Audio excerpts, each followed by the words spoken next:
was a man that we are going to take and blindfold with our own blindfold that we bought. We're going to tape his eyes shut with our own tape that we bought. Okay. Wow. We're going to put coins over his eyes, our coins that we have. And he will never touch any of these things. He won't touch it. He won't do anything. Criss Angel. Ooh. He's got a fork in his hand. What's that all about? He's going to stab you with it. He doesn't like you. Got a weapon. Good morning, Howard. How are you? Criss? Ooh. Nice to see you again. Criss has very long hair, a bandana. The bandana is just for the sake of being taped. I don't want my hair to get all, I'll never get out of my hair. How are you, Robin? Oh, okay. You don't like to be called a magician. What are you? I guess I'm an illusionist. I do What's a lot that, of a magician? Well, yeah, actually, exactly. Well, if you see the show, it'll give you a little indication that it's quite different than your traditional kind of magicians. All right, and while you don't like to be called a magician, you are starting to become famous on your own right. Aren't you friends with Brooke Shields? We're acquaintances. Did you bang her? I can't discuss that. I had a relationship with her mom and herself for some time. They were Her mom, huh? Well, I mean, they were quite nice to me. You did them both? Did you make your penis disappear? At the same time. Yeah. No kidding. Man, what a score. No, that was a while ago. We were just friendly. Who gets more stank on his hang low, you or David Blaine? No comment, man. Are you like in competition with David? Nah, actually, I think we're like the new breed of like magician or illusionist, and it's cool. He's cool, You got Brooke Shields, huh? No, I never claimed that. I never said that. You dated her. Look at you, I have no idea, man. A lot of these magic. Can't even talk about I don't know. A lot of these magic guys get a lot of poontang. I know how to word secrets, man. Copperfield got Schiffer, Claudia Schiffer. Swear on the life of your mother that you didn't bang Brooke Shields. Oh, that'll work. No, I didn't. Well, good for you, pal, if you did get her. You know what? It's always great to have professional poontang, real top-notch. Celebrity poontang. You're right, though. Magicians do get it, man. Lately, yeah, All of a sudden, they're cool. Houdini couldn't get laid, but these guys... Yeah, really? They're like the new rock star. Yeah, they throw on a little eyeliner and they're getting laid. Look at you. All right, let's do it without further ado. Now, let's explain to everyone. Gary, I want you to go over to Criss Angel. Actually, he's going to come over here. Criss Angel, Mindfreak. I was going to show you something real quick first just to warm up, if that's cool. Don't show me anything. I want to see this. Okay. Don't ever show me anything. Can I go over there? Okay. Yeah. Go over there. We bought the blindfold. We bought the tape. We bought the coins. There's got to be a trick. Watch him carefully. Gary is putting the coins on Chris's face. Guys, get a microphone on Gary and Criss. So he's taping the coin. He is taping the coins. Go ahead, Gary. Gary, have you rehearsed this at all with Criss? No. Let me move up my bandana seat. Have you ever met Criss? Yeah, about 5 minutes ago. All right. I'm going to put one. Yeah. Ooh. Just allow me to breathe. No, we're not allowed. Gary's taping his mouth shut. You don't need to do that. Okay. All right, let me explain. Stop for a second, Gary. Okay. The tape is crisscrossed over the coins. This guy, there's no way he could see. Completely covering his eyes. Are you satisfied, Robin? I'm satisfied, but now they're applying a blindfold even over that. Gary, where'd you buy the blindfold? We got it at a store. I mean, it's nothing special. Okay. Go ahead, put it on. Have you tried it on yourself, Gary, to see that you can't see through it? Yes. And what did you find? That you can't see through it? It was very dark. All right. Go ahead, put it over my eyes. There you go. Yeah, we want it over your eyes, you nutcase. Of course we want it over your eyes, Criss. Good. Now, what I want you to do is just to bring the girls in, have them not speak to me. Don't touch me. Just have them stay around me. Criss, I got to tell you something. While you were talking, Gary was throwing punches about a half inch away from your face, and you didn't flinch. So I know you can't see. If you could just have them come around me, just don't let me. All right, now what we're going to do is we're going to bring in girls. I'm not even going to say anything if the girl's in the room. I'll just tell you if the girl's in the room. That's it. Okay. And you're going to tell me whether she has clothes on or not. They have a personal object keep your in their hands hand or away something. from them. Dark hair, yeah. and he's like in a very proper position. It looks like it was a portrait or something. That's what it feels like to me. Yeah. Is that right, Wood Yee? Yes. Wow. No wonder he gets laid. Now you know we don't know Wood Yee. Wait a minute. No wonder he got Brooke Shields. You know what? I'll do you. You're the best I've ever seen. Oh, you're very kind. All right, Criss Angel, one more person for you. Okay. Wood Yee came in. We thought we'd trick you up by not having a woman. Wood Yee held a picture of his son in his hand, and you Stand still, Mr. Angel. leave him alone. I'll let you know when we're ready, Mr. Angel. Okay, here comes your next victim. Okay. We're ready. He will tell us whether this person is wearing clothes or My not. fingertips right now. Is there anything underneath my fingertips? No. Not yet. Okay. Hold something under his fingertips. Where is the person? Are they anywhere? Anybody else? We're getting ready. Take Okay. care. Take it easy. Just Having trouble with the... All right, here we go. is there something underneath my fingertips? Yes, there is. Okay. No, there is. It's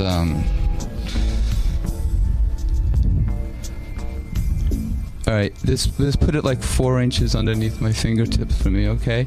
And this is interesting because this is definitely, I feel very strongly that it's a female. Am I correct? It is a Yes. female with actually blue jeans Yes. and holding what what appears to be something black, almost like a blindfold or something, or a pocketbook or something black. Is it something? It is something black. It is something It black. is kind of like a pocketbook. Well, it could be. I mean, Yeah. I've seen pocketbooks made out of that material. I can't. Is it some type of something black? I feel. It's. You're right. Is it? It's almost like some type of. Is it like a sex toy or something? Or some type. Well, is it some like people use it as Is it that. something that you use with? What is a it? I don't dildo even. Or something? What is it? You don't know what that is? No, I can't see it. Something that this girl apparently uses or something. Is it something like that? Is Tell it him what it something is. Sex toy with. It's No, it's black. not a It sex has toy. straps on it. Yes. Has a little bit of elastic. It feels like. Yes. It feels like Yeah, and- elastic, and it's something like you strap it on. It's a strap Right, on. right. It's a Is strap-on it something shoe. like that? Am I correct? Is it? Yes or no? Yeah. Ma'am, can you talk? Oh, I'm sorry. Is that what it is? Is it? It's a shoe.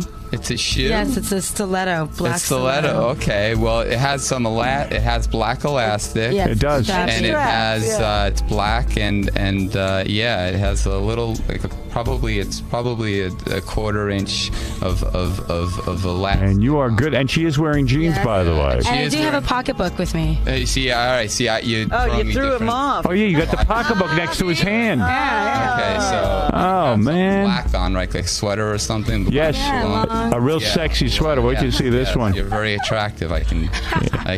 Oh, stop that, you. Yeah. Hey, calm down over there. All right, do we have one more? One more quick one. You're amazing. This guy's totally blindfolded. We blindfolded him. We put coins over his eyes. We put tape over his eyes. This guy's good. His name is Criss Angel, Mindfreak Illusions. Up How close. does he do this? And then I don't know. It's a great.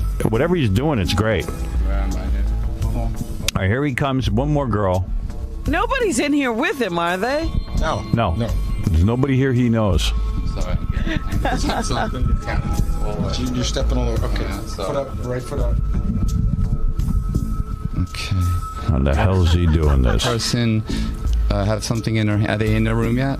Yeah, they're in the room. And put Just it have them underneath place his something hand. Underneath my hand. Just anything. Could be anything.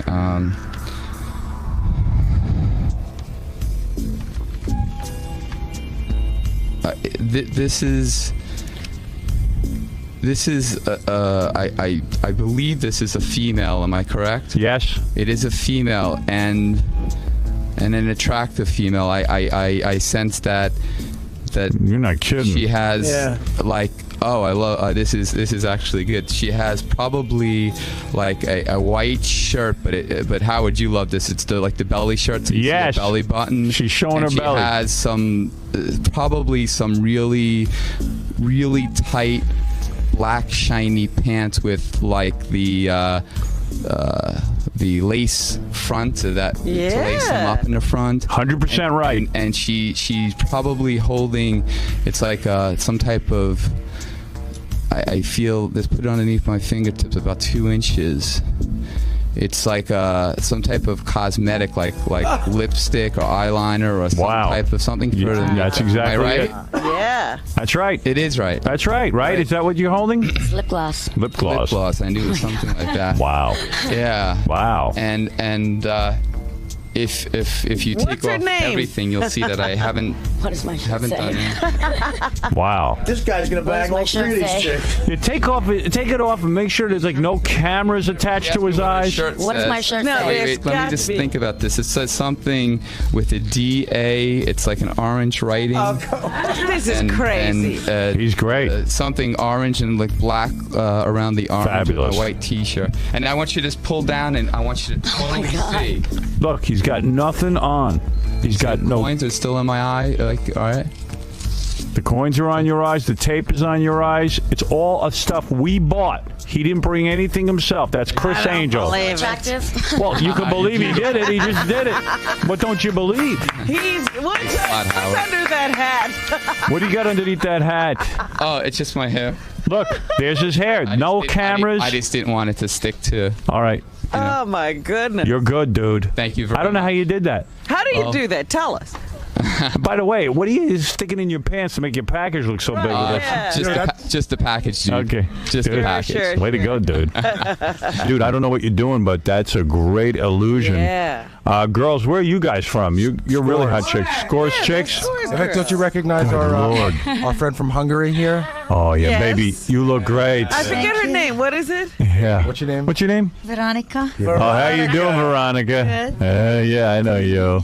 And what are your other girls' names? Give your names. Dawn. Jackson. Dawn and Jackson. Yeah, Jackson. Yeah. Jackson. Jackson. I call her Jackie. That's the way I do it. Anyway, Criss, you're amazing. Woodgie, thank you for playing along too. Thank you. Not bad at all. We're going to take a break. We're going to come back. Great outfit. Woodgie, great outfit you're wearing. All right, we'll be back right after these words. That's Criss Angel, everyone. What did you think of Criss's talent? He's amazing. He's shocked. I was shocked. It's like she's wearing a It's long amazing. sweater, something. He's so punctual, say about the letters and everything. I mean, He must have saw us walk amazing. in. I know, that's what I keep thinking too. Do you think there's some kind of trick to it? Somebody was downstairs watching us come in. No, I don't know. Do you believe it? I believe it. Yeah, some people I believe it. It's happened right in front of I'd us. like to believe it. What about you? Sell their souls to the devil. Come on over. What do you think? Do you believe it? He got the Make you a little nervous? answers right. I don't know how he did it. Wow. Nobody knows how I he know. did it. So, how do we do, girls? I was right. There we go. I nailed it, huh? And thank you so much for your help. Yeah. Okay, so where are we going now? I don't know. Where are we going?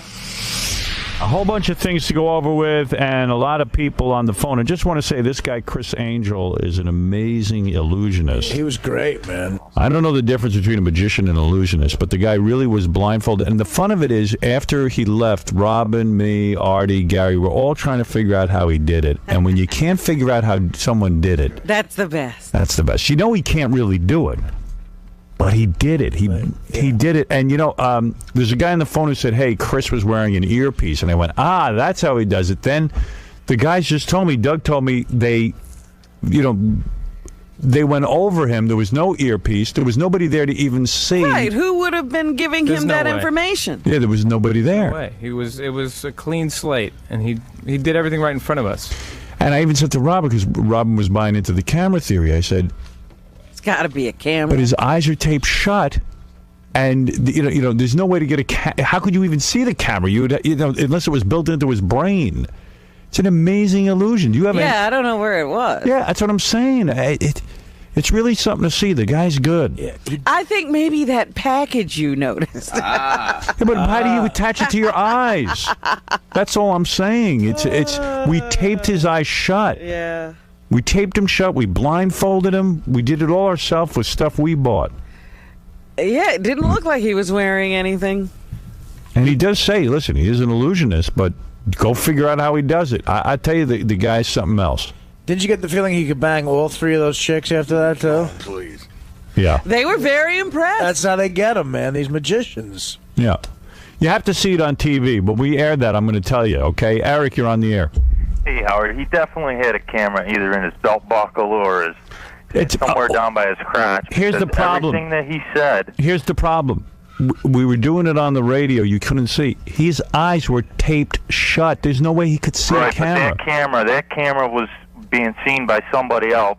There's nobody available. How could they see it? He's got somebody in another room or down the hall, another floor. But he wasn't wearing an earpiece. Yeah, but he had long hair. He had a bandana on. But his ears were uncovered. Hey, Howard. His ears were uncovered, and we checked him. We examined him. We were that close to him. That's the only way, because the camera was down low because he could see their pants, and it was probably pointed up a little bit so their shirts. See. Go ahead. What is it? You know, Howard, like I'm blindfolded now, but I could still see a little bit, like that, like over here. Yeah. So I'm sure he just. But your eyes aren't taped shut with quarters over them. Yeah, but he's got to figure out a way to just move the quarters over and see out of a crack. And he moved the tape. How did he move the tape? Communicating with him. Tape. It was. Was it clear tape? Even if he had someone. It wasn't clear tape. But he could still see out of corners. No, you couldn't. Even if he had someone communicating to him, they'd have to be in our studio. Right, we don't let anybody near a monitor, so they couldn't see anything. So he had no friends with him. There was no one here with him. Nope. There was one woman here with him. She was in the green room. She had no access to any visual. She couldn't see those girls. No. And Richie, for me, checked the people in the green room. They weren't feeding him anything. I mean, they just weren't. It could be somebody on another floor, or maybe even out on the street in like a van with but he didn't have cameras that they can see what that camera in his crotch shows, and then a person in a van. A person in the van on the street couldn't see in here. We have a he's little saying he's looking at a through the camera in his belt buckle. Video or something. He's saying that there's a guy. Okay, you ready?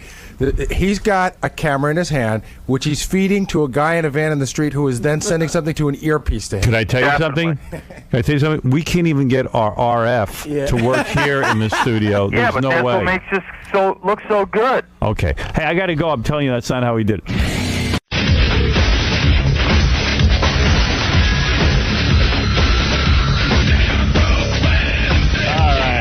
Good morning, everybody. How are you?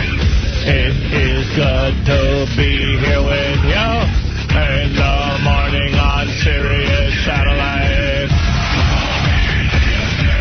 Hey now. Hey now, hey now, hey now.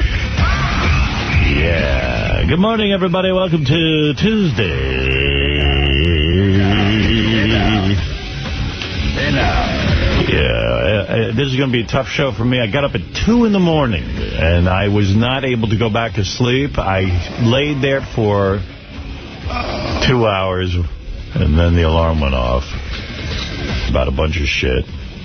Then I got up, started to get ready for the show. Then I opened up the Daily News. Then I got pissed off at Russia Malloy again. I'm so angry. Well, they wrote, I'm going to read you an article. A gossip column that is, there isn't one truth in the thing. And I want to call them and just fucking yell at those assholes. You know what I'm going to do from now on? What? Which is the guy, Malloy or Rush? I don't know. Russia Malloy are gossip columnists here in Daily News. And it's a man and a woman. Listen to this. Which means it's two birds. Yeah. I could put up with most of the bullshit in this story, except for the last sentence. Right. I wondered about that. I said, are they making a joke? Or Beth came in so upset. Now, Beth was with me.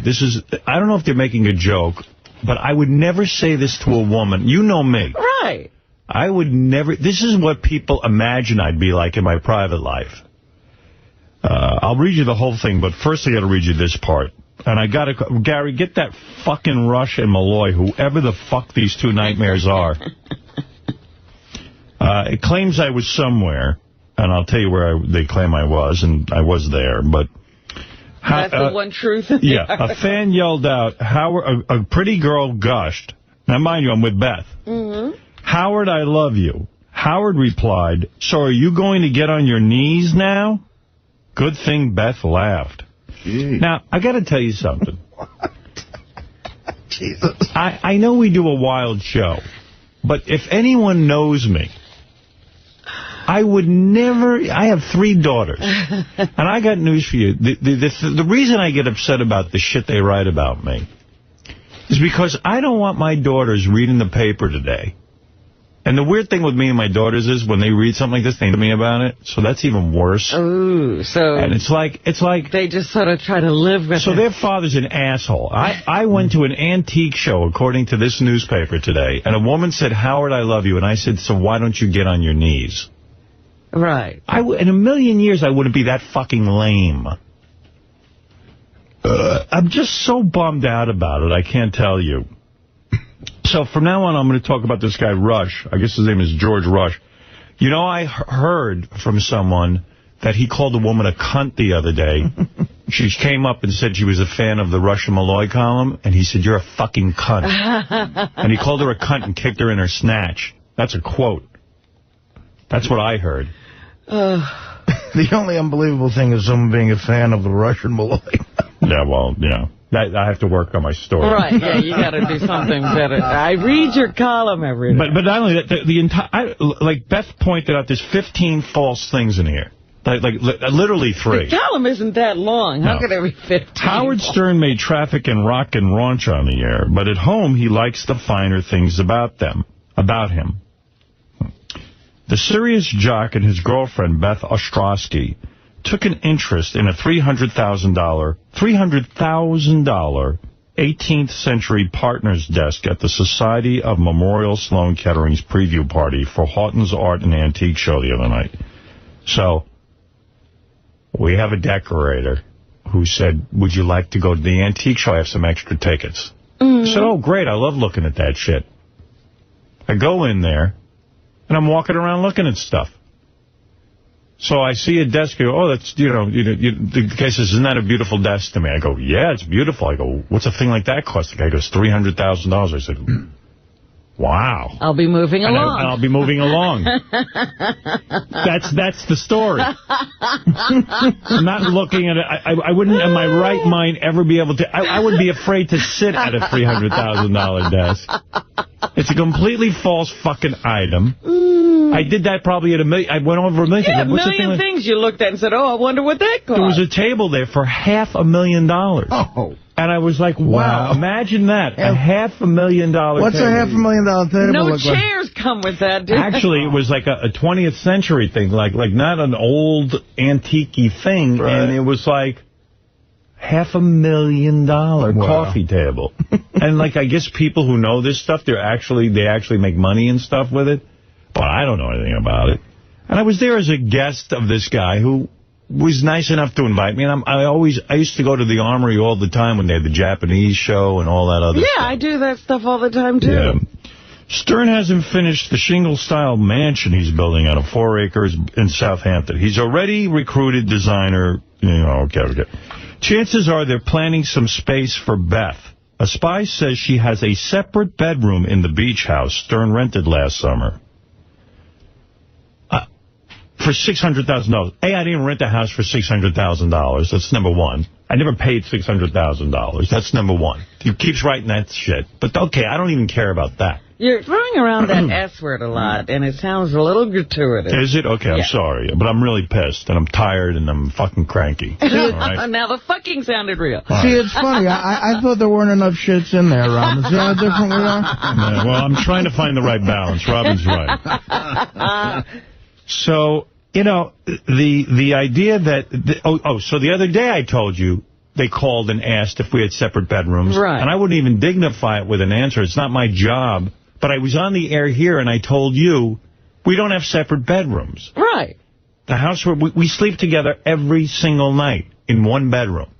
So that's even wrong. But I don't care about that. That's fine with me. I don't give a shit. If you want to say have separate bedrooms, fine. Maybe she needs to recover from the activities in the master bedroom. That's his way of saying, all right, maybe they do sleep together. She doesn't have a separate bedroom. Whatever the decor, the king of all media always will be himself. At the antique show, when a pretty girl gushed, Howard, I love you, Howard replied, so are you going to get on your knees now? Can you imagine at an antique show? And a woman says... You're standing next to a $300,000 desk. And I said, so get on your knees now? I mean...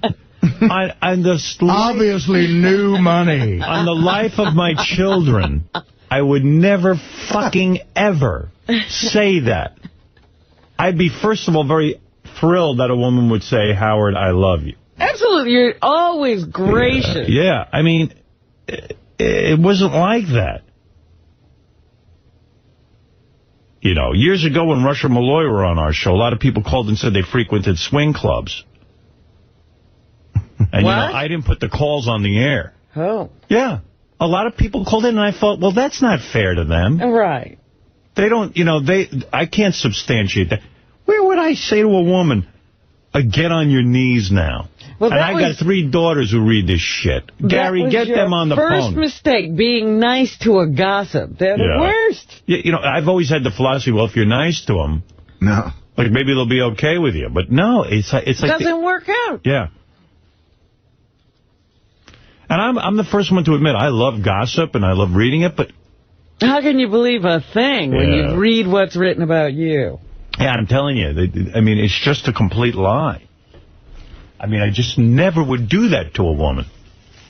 Gee, honey, get on your knees? I mean, I said to Beth, you were with me on my side the entire time. You didn't even go to the bathroom.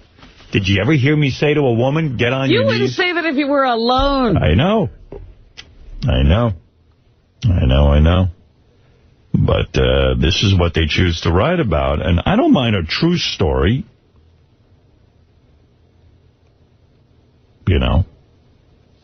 I'm going to get him on the phone and ask him if he's ever been to a... Yeah, I want to know if they've ever been to a swingers club. I think I'm going to get a voicemail. Yeah, well, you tell him he's got to get on the phone with me. Never mind the voicemail. You know, I was reading something about the difference between gossip and rumors, and they said, you know, rumors are just, you know, I heard this or I heard that. Gossip usually has a reason behind it. You know, like gossip is malicious. And it usually has... Why do they hate you is what I'm trying to say. What have they got against you? First of all, if I'm walking around going up to women who say, I love you, and I'm saying, get on your knees, there's something mentally wrong with me. Yeah, but I'm just saying, they're trying to position you like a scumbag. Yeah.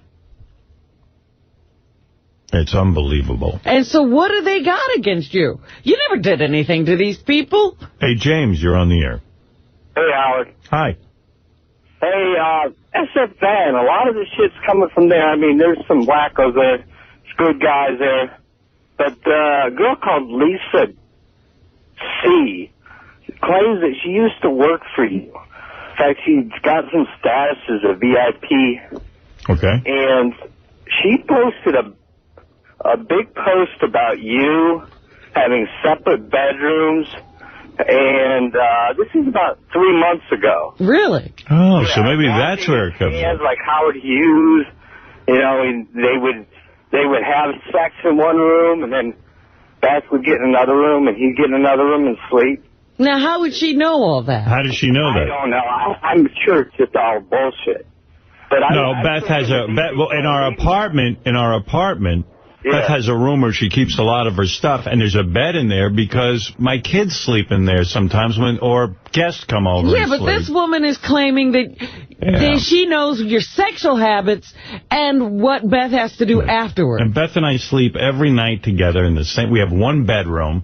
It's a small... It's not a huge apartment. I've got a bedroom that we both sleep in every night. We watch TV and go to bed. You don't think that's a huge apartment? Well, for apartments, it is pretty good size, but and then in our house on Long Island that we rent, we sleep in one bedroom. I don't know what the fuck they're talking about. I think they just go out there and they see the wildest posts out on SFN, and then they make articles about it. Yeah, but I mean, I'd like to know who this Lisa C is and what she has. Well, search her up. She's out there. I'll have Mutt find out who she is. Yeah. Well, this guy does make sense, because a gossip column could easily go, hey, look, it's your fan website. You know, your fans are saying it. Oh, good. That's good, because that's all accurate. Because they know how I live. I'm a very private guy. I don't really allow too many people into my bedroom. And not the SFN? They haven't been there? Except for the guys from SFN, Stern Fan Network.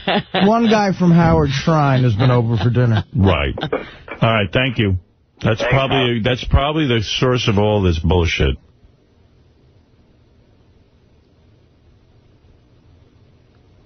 Hey, here's the deal. Yeah. I left a voicemail on Joanne Malloy's cell phone.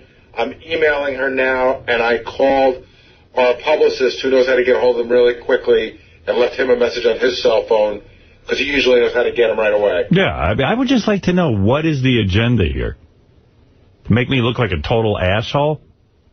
Well, yeah, like I said, this expert was saying, yeah, gossip has a maliciousness to it, and you ought to look at the person who's spreading the gossip to see what the agenda is. Hey, Dan, you're on the air. Hey, good morning. How's it going? Dan, the song parody man, everyone. By the way, I do love the new Elliot Off and Live or Let Die. Oh, thanks. Yeah, I have a lot of fun doing that. Yeah, that's a good one. Hold on. I don't care if you live or die. I don't fucking care if you live or die.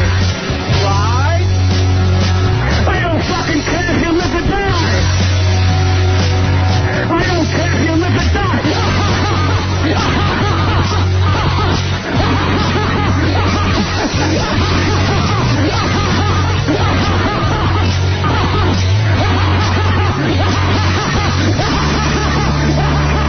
It's like the Joker. Or that demented De Niro character in Cape Fear. Yeah, he would have been a great Joker, Elliot Offa. Dan is real good at that stuff. Thanks. Yeah, listen to it. Listen. Elliot's like a real-life supervillain. Dan, go ahead. Listen, I don't know if you could find this in the archives for Master Tape Theater or not, but best of my recollection, in like 1999 or 2000, you had a listener call in that worked at a swingers club or an S&M club, and they spotted either Rush or Malloy or both of them at their club. And he talked on the air with you for like 20 minutes or so. He was going to try and get something off the security tape, and then he called them the next day. He got fired, lost his job. Right. Well, you know what? I'll ask them about that. Normally, when they came on my show, I wouldn't even entertain it because, you know, that's something you don't want. I don't know if they have kids or what. Are they married? I don't know or a married couple? I don't know. I didn't know that. What if they are? And I got kids.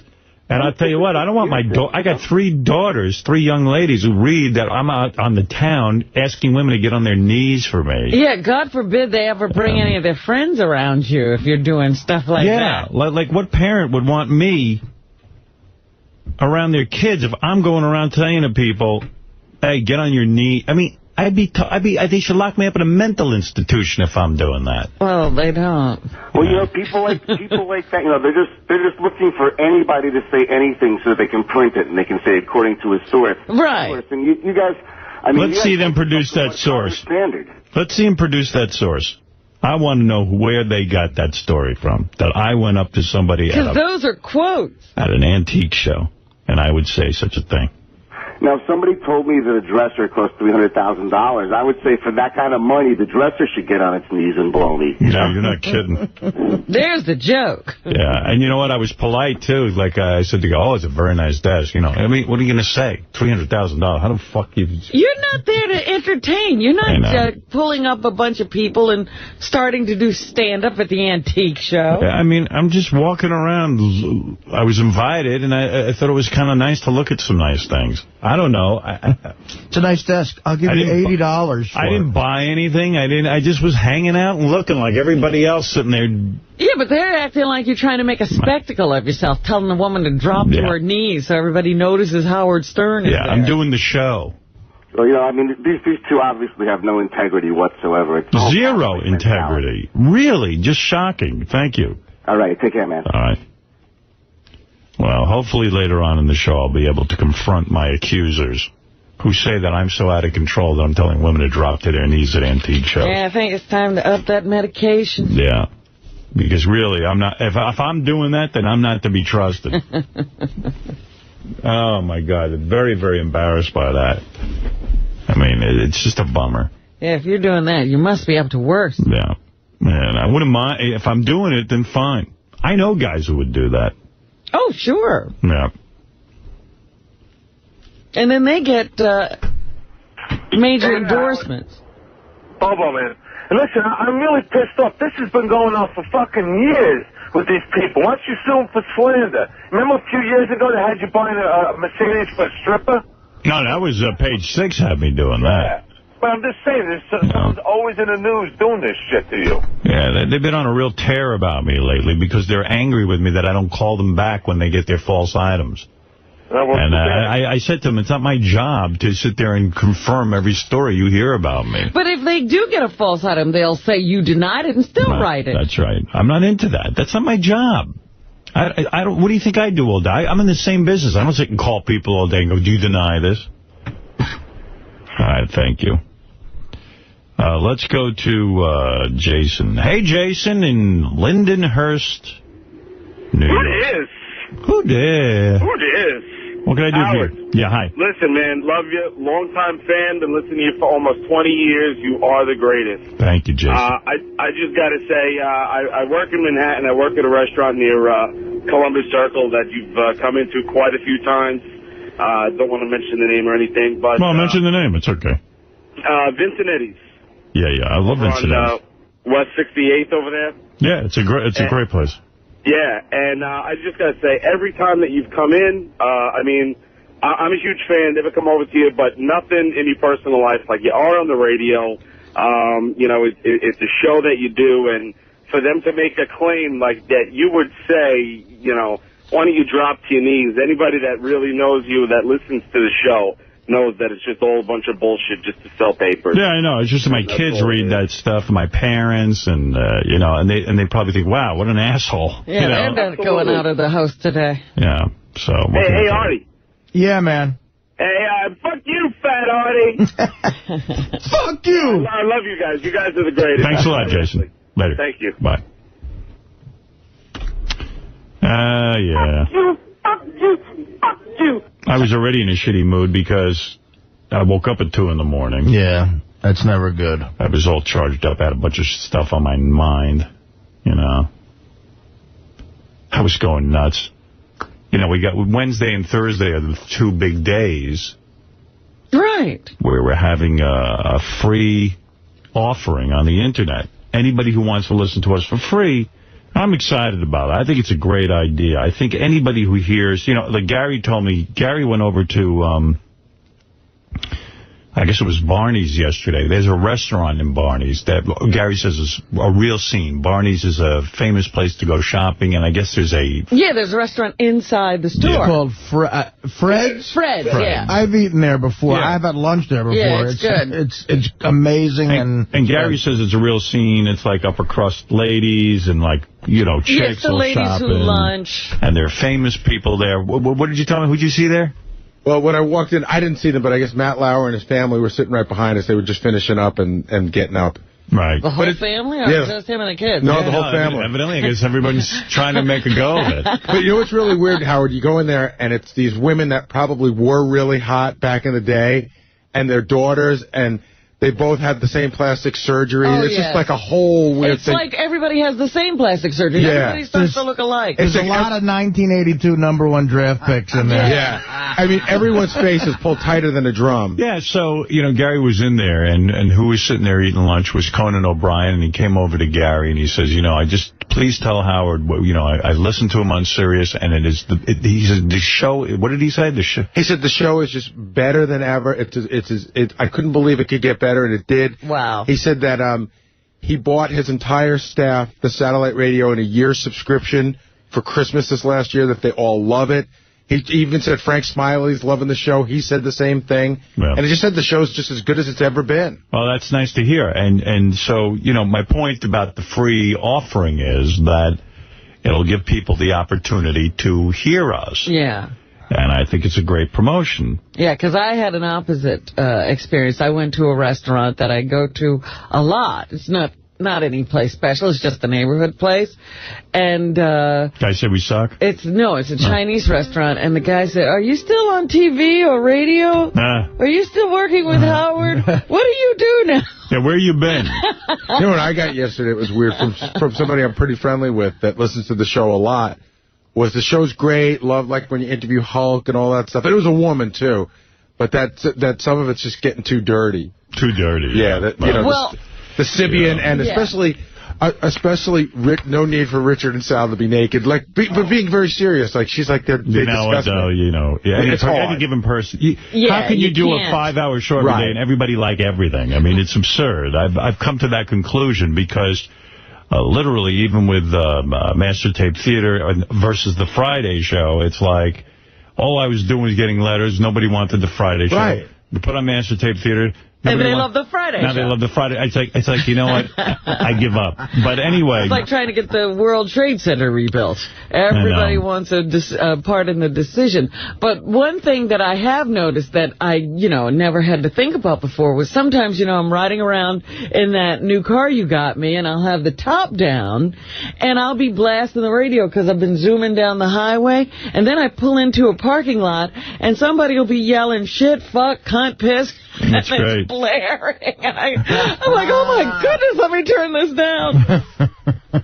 I thought you were going to say, and you pull into a parking lot, and everyone goes, look at Robin listening to herself. Oh, no, I could be listening to Bubba or anybody. I mean, it's just, you got some racy language on this thing. Speaking of Bubba, I wanted to call into his show yesterday to ask him how I did with Hulk Hogan and stuff, because he always gets the feedback. Right. I was just so tired, I couldn't even make a call. I was just beat. I don't know. I was just really beat by the end of the day, and I went, I'm going to go to sleep. Yeah, I'm just going to sit here and listen to Bubba. It was funny. They were having that whole discussion that we often have. What would you do if the show ended? And where would you go? And it was the general consensus was that Brent would work with us because I like Brent so much. And that, I don't know, Spice Boy would, I don't know what he'd be doing. They said he'd be working at a supermarket or something. Right. I still can't believe he's dating Akira. They set up him, with the girl to have sex and tape it, and now that's his girlfriend. She's hot. She's very hot. I don't know if I could make her my girlfriend, because that'd be like she's so sexual and so out there that, I'd be too jealous, I think, of all the sex she's having with everyone else. I'm getting a little jealous of Blue Iris now. I'm attached to her. I'm thinking about her with Dick Nasty. I can't even think about it. Or Ron Jeremy, well, for God's sake. I mean, my blue. Your blue girl. My blue virus. Yeah, we set you up with Blue Virus. That's what I'm calling her now, Blue Virus. So, anyway, then, when Scott Greenstein was putting together the whole package of, how we're going to advertise this free offering, they said, well, we're doing TV commercials, we're doing newspaper ads, and he says, you'll do Letterman. And I said, well, it's not the right time for me to do Letterman. I don't have anything new to say, and I don't want to go on there always selling. It's got to be something. Right. So then the whole time they're playing, you're going to do Letterman, you're going to do Letterman. I said, no, I'm not doing Letterman. I know when it's time for me to do Letterman. It's not the right time. And by the way, I don't think this is going to be made or broken by the Letterman show. In other words, if people are going to hear about this. It's a one-shot thing. It's a one-shot thing. So everyone's got it in their mind now that I should be doing Letterman. So last night, I get barraged by email. I guess Scott's panicked, and he's got everyone writing me emails.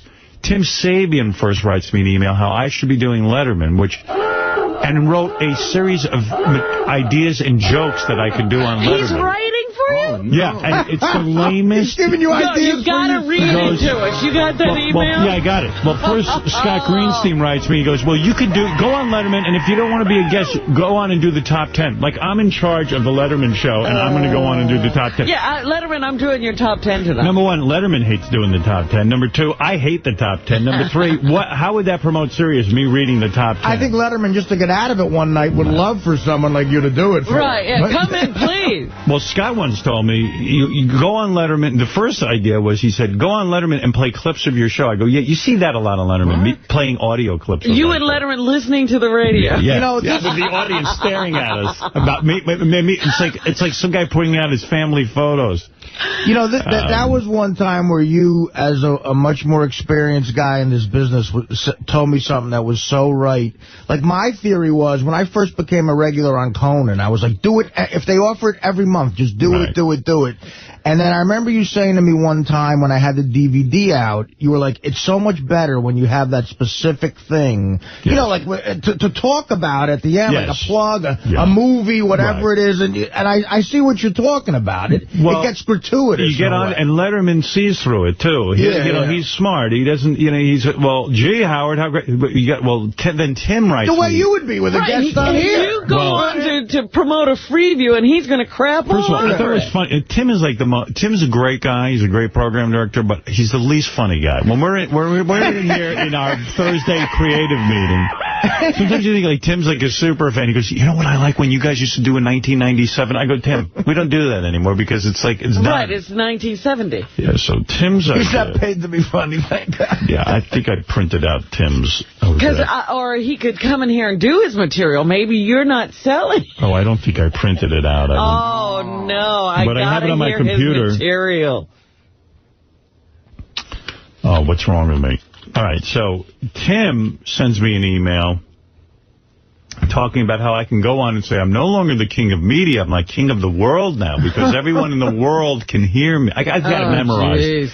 You're now king of the world. Yeah, everyone in the world can now hear me. He's changing your moniker. And he goes, and then you'll go on Letterman, and you'll tell Letterman that now you're on the internet worldwide, and you can solve the worldwide problems. You could even solve all the problems with China. Oh, God. And you could now speak to all the people about and how I'm going to solve all the... And I could even speak to the people on the TV show Lost and tell them where they are because they'll hear me on the internet. Oh, boy. Yeah. You have to... I almost want to go on Letterman and do Tim's material. Yeah. Wow. Yeah. I'm like, Tim's out of his mind. And then Walt Sabo wrote me the same sort of email about how I really, this would really, and what was Scott's? He goes, you've got to go on Letterman because we need something organic and national and organic to the show. And organic is the new word. What does that mean? It means everyone's insane around it. Trust me, it's crazy around here. Usually it means something that's not contrived or something, but I don't know what the context is. Well, it becomes that Letterman becomes the key to my loyalty to the place. You know what I mean? Like, it's like, if you don't do Letterman, what kind of man are you? What kind of team player are you?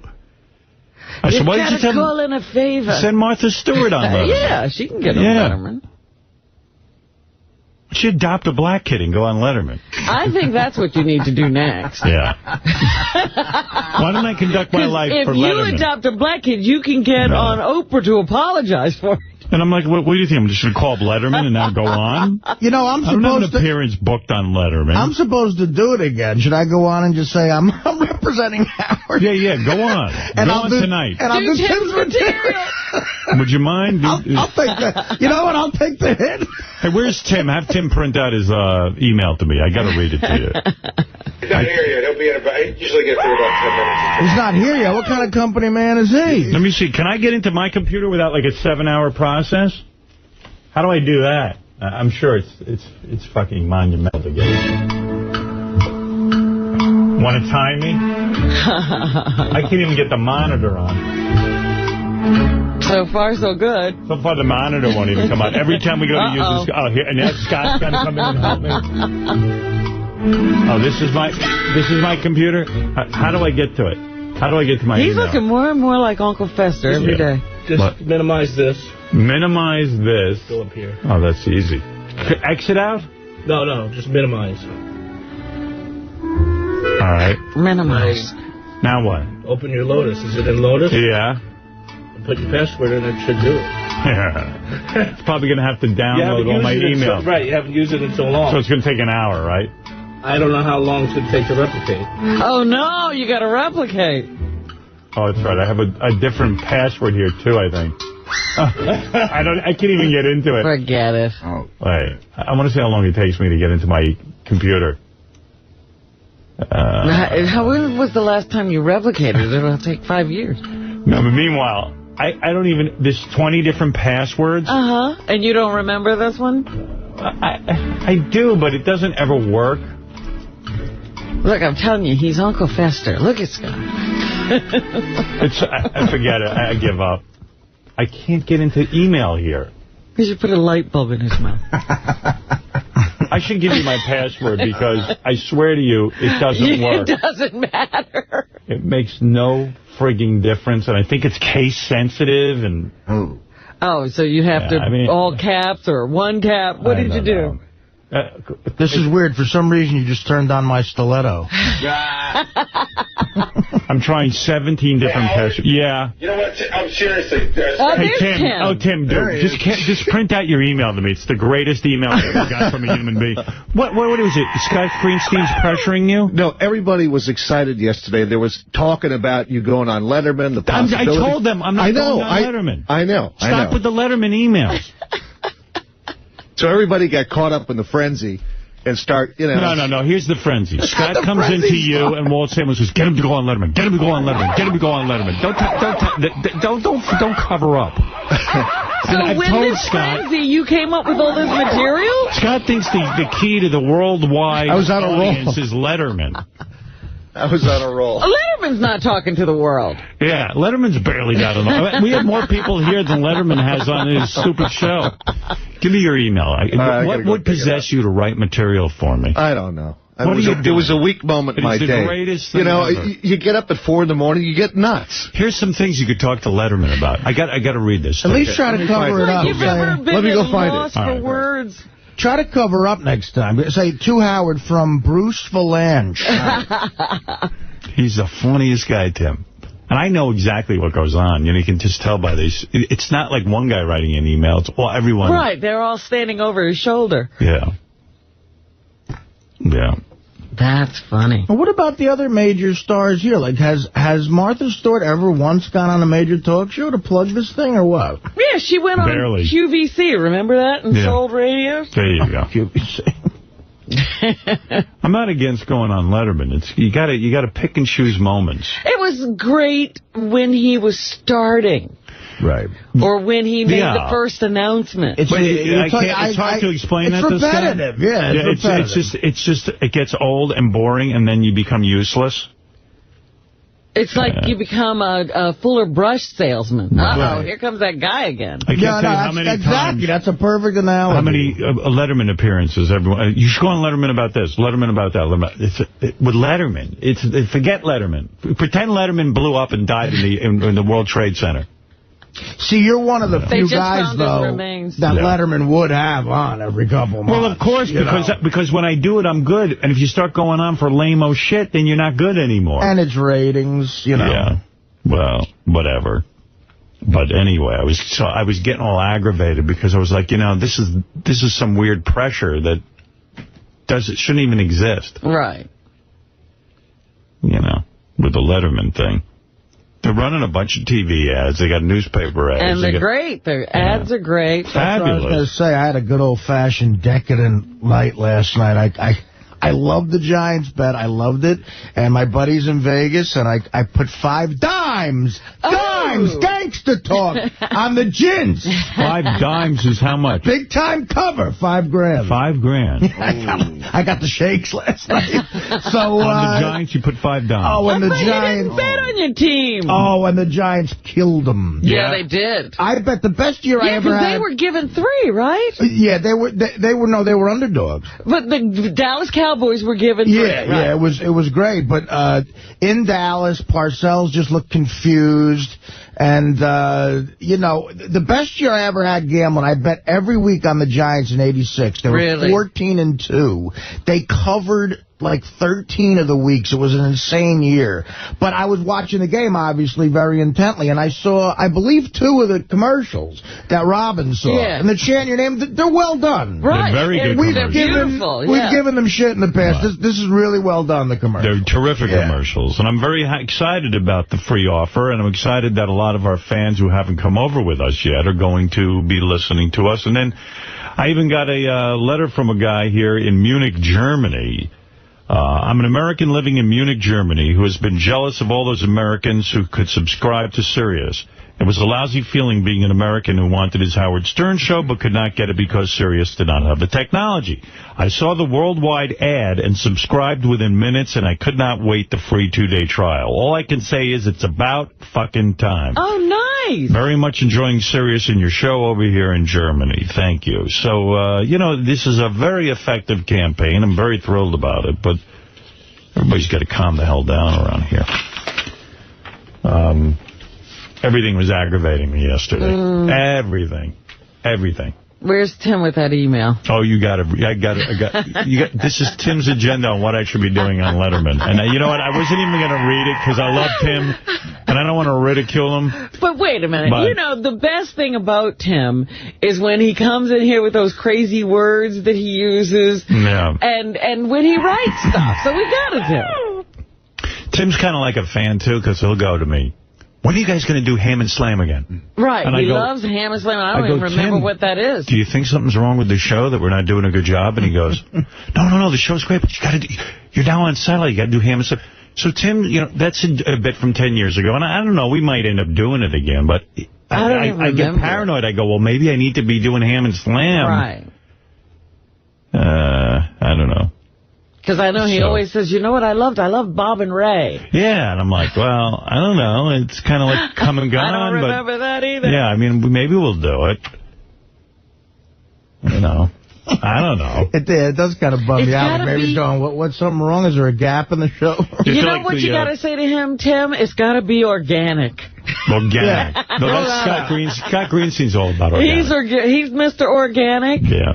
Yeah, he's the one with the organic. He said, we need something organic. I wish I could get into my email. But Tim wrote the best email about my agenda. He wins. My agenda on the Letterman show. Hey, is Tim close to getting that, or I'll... Yeah, what did he do with it? Here he comes, Howard. Yeah, I can't get into my computer. I should have Tim read it. It's only one page. I'm shocked. You only had 1 page worth of material? Howard spoke to Scott, and I saw the email he sent. I wanted to throw in my 2 cents on a way to possibly approach the Letterman appearance. Now, mind you, there's no Letterman appearance. But now, here's how I can approach it. Now there's an approach. I don't run the Letterman show, guys. I can't tell people I'm going to do the top 10 over there. Bullet point for doing David Letterman. Here's the first bullet point. I've been lying, Dave. I am not the king of all media. This will secure my position as king of all media by taking over the Internet worldwide. Can we get a drum roll?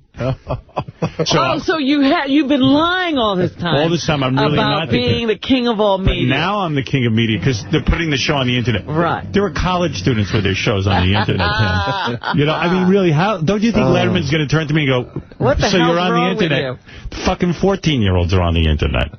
All right, number 2. There we go. With Howard's show being heard on the Internet around the world, this confirms the position of king of all media. Howard will become the king of the Internet. So what is your suggestion here? I go on and I say to Dave, I'm now the king of the Internet? Absolutely. And you think that'll get big laughs? No, I don't know. All right, wait. There must be a joke. You got room on that comedy show? There must be a joke that accompanies that, right? Dave, I'll do it. Dave, all the ABC stations in New York reach 14,334 people on an average quarter hour, while the Howard Stern stream reaches 26,624 in 1 hour, and it's not free. For the next 48 hours, it'll be free to Howard's fans around the world. My source is Webcast Metrics rating. That's big. You really want to... He wants to know facts. Wait a minute. Yeah, wait. What is a quarter hour again? So you can see how excited I am about this Letterman appearance because it's you can talk about quarter hours. I can talk about quarter hours. And then finally... like Ross Perot with charts. Yeah, I can bring out a big chart. Now, Dave... And then finally, Tim suggests I wrap it all up, my Letterman appearance, with, Dave. So far, this has been fascinating. I love how he puts it in the context of a conversation. Right. People from around the world will be able to hear my show. This is the 5th time I've said that already. I will have the ability to solve the atomic problems and to speak to the North Koreans.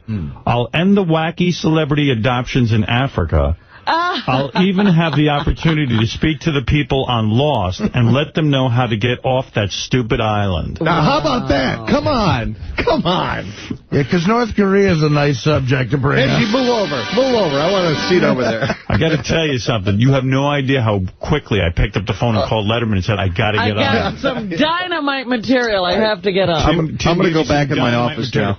All right, thank you, Tim. Thank you. Tim's got a lot on his mind.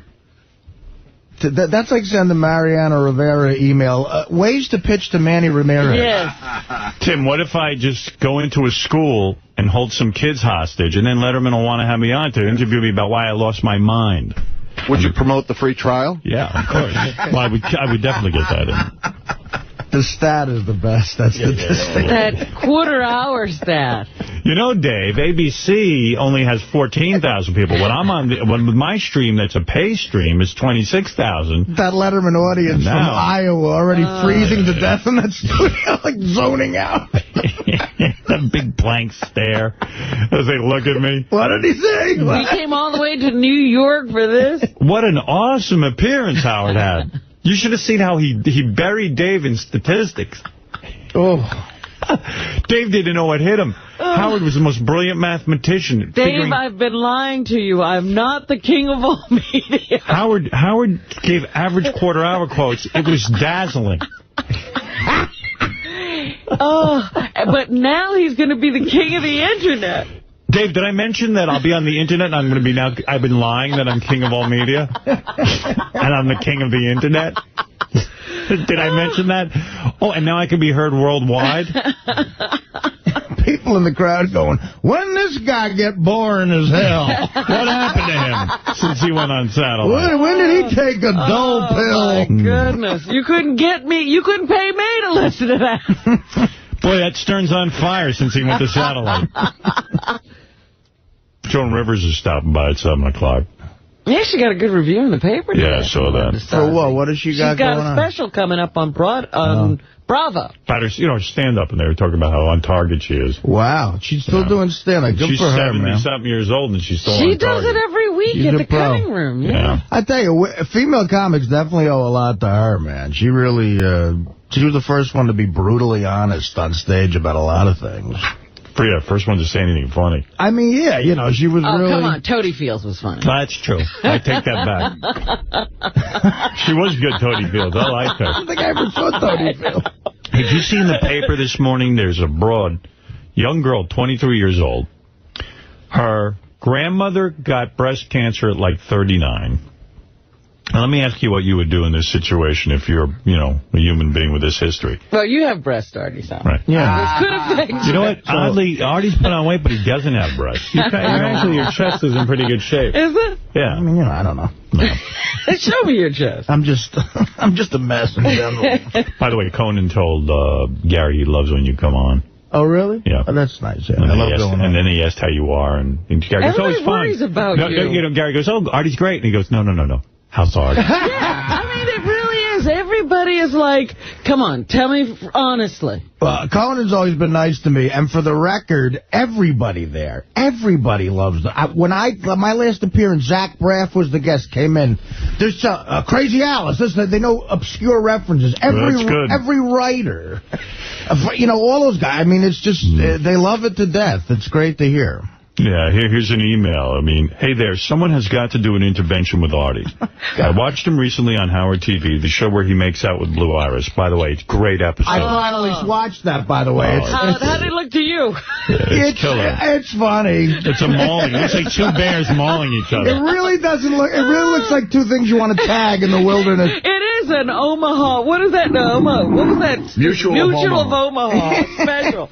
I watched on Howard TV. I could see that Artie is a meal and a beer away from a heart attack. He looks miserable. You can see that he is unhappy and stuck. See, I don't see that. Stuck where? This is the kind of, I think Conan wrote this. I mean, 85% of the mornings, more than that, 95% of the mornings, I'm laughing like I was just laughing 2 seconds ago. You're laughing and having a good time? Yeah, I mean, I don't know. But I know what people are talking about. I see you in the hall. You do not look like a happy person. I'm tired. I am too. I am too. I'm out of shape and tired. I'm the same way, dude. You're not out of shape. Why are you so tired? Believe me. At least Artie has the excuse. I'm actually tired from being in shape. I'm not eating and I'm not sleeping. If you guys knew me the 2 years I was on that fucking Norm show, oh my God. Creatively, I was dead inside, but I was the happiest motherfucker. Overpaid. You were smiling in the hole. I learned my lines at the light at Sunset and Moore Park. I didn't even have to take something to work. I mean, but The King, a preview of Riley's show that's out of this world. Look here, if you're putting me on during this so-called World Wide Web experiment, you know I'm good. $500 million is what I want. Yeah. For me and my motherfucking family. Look here. If you motherfuckers want to bullshit around with me, and let me just say that Richard Wilson broke my heart. Riley, you're on tonight, huh? Yeah, I'm on tonight, Howard. Hey, you sound happy. Hey, Howard. It's good to be here. I can't tell you how wonderful it's been for me to sit here for 45 minutes listening to you motherfuckers skin your nuts. You understand? I mean, that was really beautiful. Yeah. And looks like you could have taken 10 seconds out of your fucking life to have, plug my show. Well, what are we doing now? This is what we're doing. You just did it now, but you did it after I was hanging on the phone when you did it. Therefore, I suppose you think I should let you off the fucking hook. Well, it's amazing how everybody thinks they're so important that they should interrupt every bit and get right on the air. Between the shitting contest and the nut skidding that eventually, you could throw like 10 seconds in for Riley Martin's show. Riley, do you realize that shitting contest and everything else is the reason we can give you a show?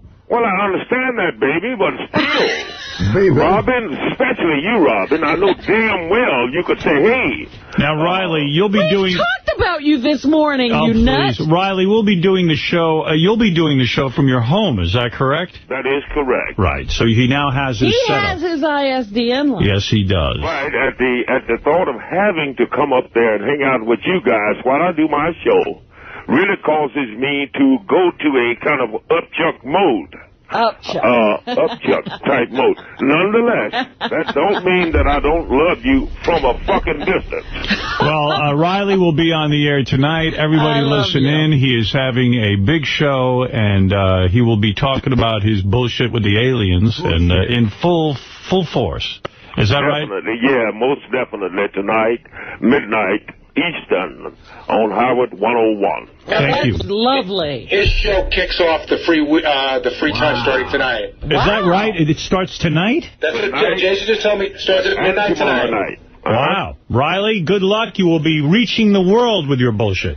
Beautiful. All right. Finally. Thank you, Riley. Yeah, take care. Love you, Robin. I love you, too. All right, there's Riley in a good mood. He knows he has a shot at reaching the world tonight.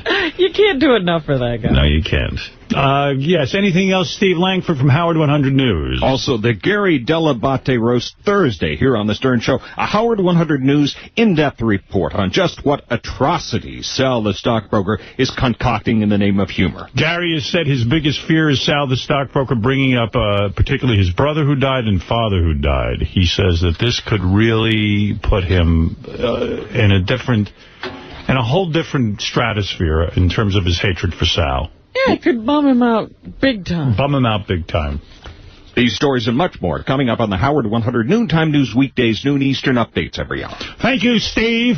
Steve Langford, of course. And let's go over to... itch. Yes, rectal itch, of course. Rectal itch. Can you stop saying rectal itch into my microphone? Rectal itch. I love that. Please, Steve, be rectal professional. Itch. He used to be considered very professional. Yeah. Rectal itch. Thank you. It's gone crazy. John Hine, what do you got for us? Itch. Well, you got to talk into a microphone, John. You know that. He's a rich nerd because of TV guy. John Hine's now a freaking millionaire. Rectal itch. He sold Jump the Shark, and you know what's funny? The great big dork now has fuck you money. He's a rich nerd. A rich nerd. Yeah. He's a rich nerd. Yes, go ahead, Johnny. Well, Fetus defeated Richard in the metal trivia quiz, but Nora the Waxer and Pixie Pearl seem to be the big winners in the whole event. Right. We're going to find out how Richard's holding up out there and what the scene in the studio was during the nut skinning, as Riley likes to call it. Yes. Also, J.D. was too sick. Artie said he may be spoken for, and Ralph has to check her out first. We're going to take calls on who should be the one to bang Pixie and record it for the show. Artie with the shocker, I think, of all time. There's no shock. There's no Come shock. on. When did this happen? When did you talk to get even into this? Is this about Dana? Yeah, of course. Yeah, there's a dialogue. When did that happen, Artie? Tell us. Who broke first? It's a weird situation because I don't know that if in total private I would turn down getting laid. Wait a minute, Artie. The last time we spoke to you, you were not calling her. Right. And you were not going to return any phone calls from her because somebody had to take a stand. What happened? I had a conversation with my grandmother. Oh. Who fucked your head up? No, well, she was very sweet, but she did confuse me. And she said some things that sort of made sense to me about my situation. And I don't know. It's just, I'm... Artie, take it from me. Granny wisdom. Not to have a love and to have someone love you. She wanted me to examine all areas before letting something go. I see. I wish I was your grandmother. I'd be like, Artie, fuck the porn star, but in private. And kill the dog. Like in the movie Arthur. Artie, nothing's going to get resolved, though. What about the dog? What about therapy? What about all of it? Therapy is something I might be open for. Oh, okay. All right, you're ready to do it. I clearly need some help. Yes. I don't know, but there's nothing serious, nothing's going on. Artie, I wish you success. Look at you. You have women problems. I do. Big time. You have a problem, Artie. Artie can't get laid. You can't get laid, you're in limbo. He's in laid limbo. I'm in laid limbo. You're in laid limbo, Artie Lang. There's nothing really more to report. Your penis is in jail. So after that, you called Dana? Yes. Wow. Hello, this is Dana. Hey, this is Artie. Just had a conversation with Grandma Lang. It's not Lang. Grandma. Caprio. Grandma Caprio. Who's Grandma Caprio? Who is this? I thought your name was Artie Lang. You lie about that, too? Hey, look, enough with the jokes. Grandma Caprio made me realize that maybe, just maybe, I should repair things with you, if you're open to it. Oh, Artie. Artie, can this be true? Is this a dream? Pinch me. My mountainous man. All 282 pounds of you. Hey, what I'm telling you is I think I had one of them epiphanies. What is that accent you do? Artie, your epiphany is beautiful. Epiphany. We both don't know how to say epiphany. You didn't have that porn star, did you? Out of respect to you, Day. Out of respect to you, my Day. No comment. And respect to Grandma Caprio. I would never plug the porn star. Until all issues are resolved. All issues. Artie, I'm so in love with you, and I think what you're telling me is you're going to go see the therapist. Day, I think I'm open to it after Grandma Caprio's conversation with me. And you love me, don't you? I love you, Day. And you love my dog. I love you, not the dog. Artie, here we go again. You have to love the dog. Fuck you, Day. No, I don't. Fuck you, and forget about Grandma Caprio. Oh, wow. My goodness. How long was the conversation? It was only one conversation since Grandma Caprio, right? Right.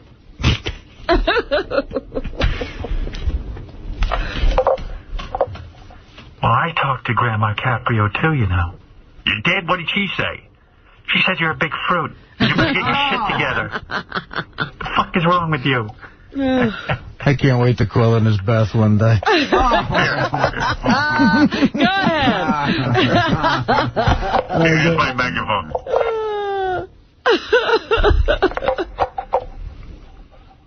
Hi, this is Beth. Congratulations Day on trapping Artie. I've got Howard firmly in tow. I know. Thank God for Grandma Caprio. I wish Howard had a Grandma Caprio. Straighten his ass out and get a ring on my finger.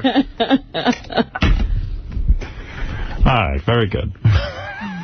Another fun day. Wow.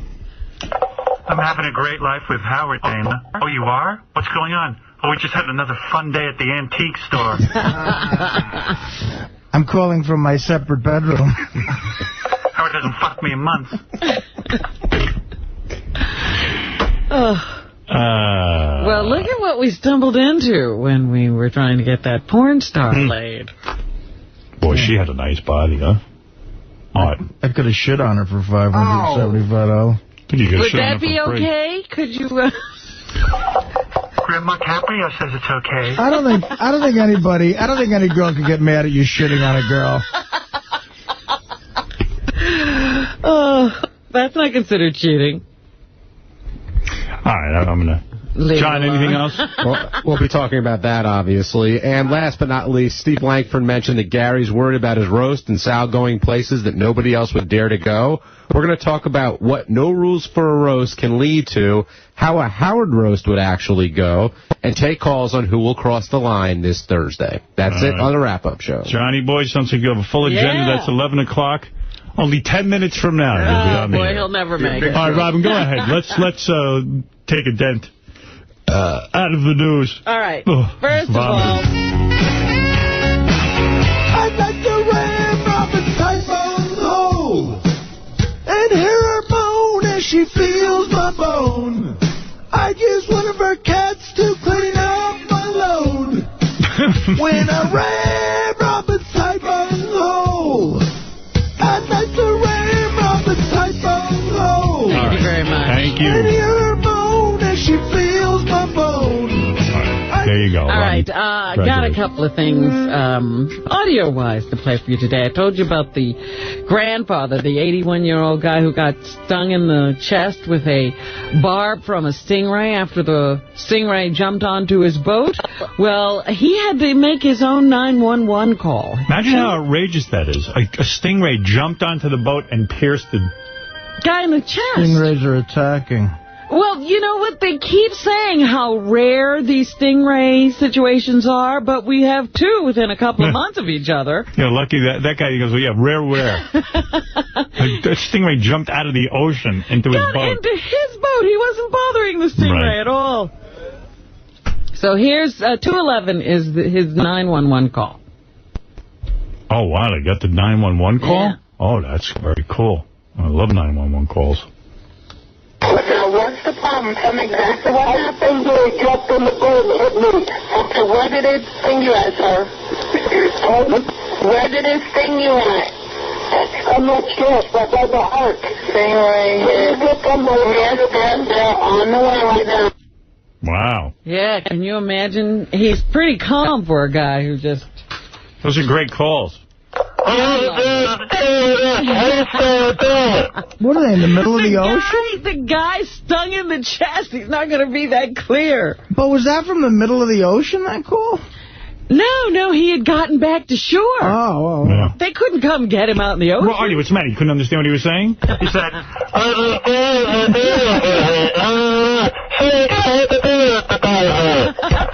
Who knew fucking stingrays were so dangerous? Yeah, another thing to watch out for. You're sitting out there watching out for the sharks. Would you think that's a phony phone call? Like oh, what are you, Steve Irwin? Stingray stung me.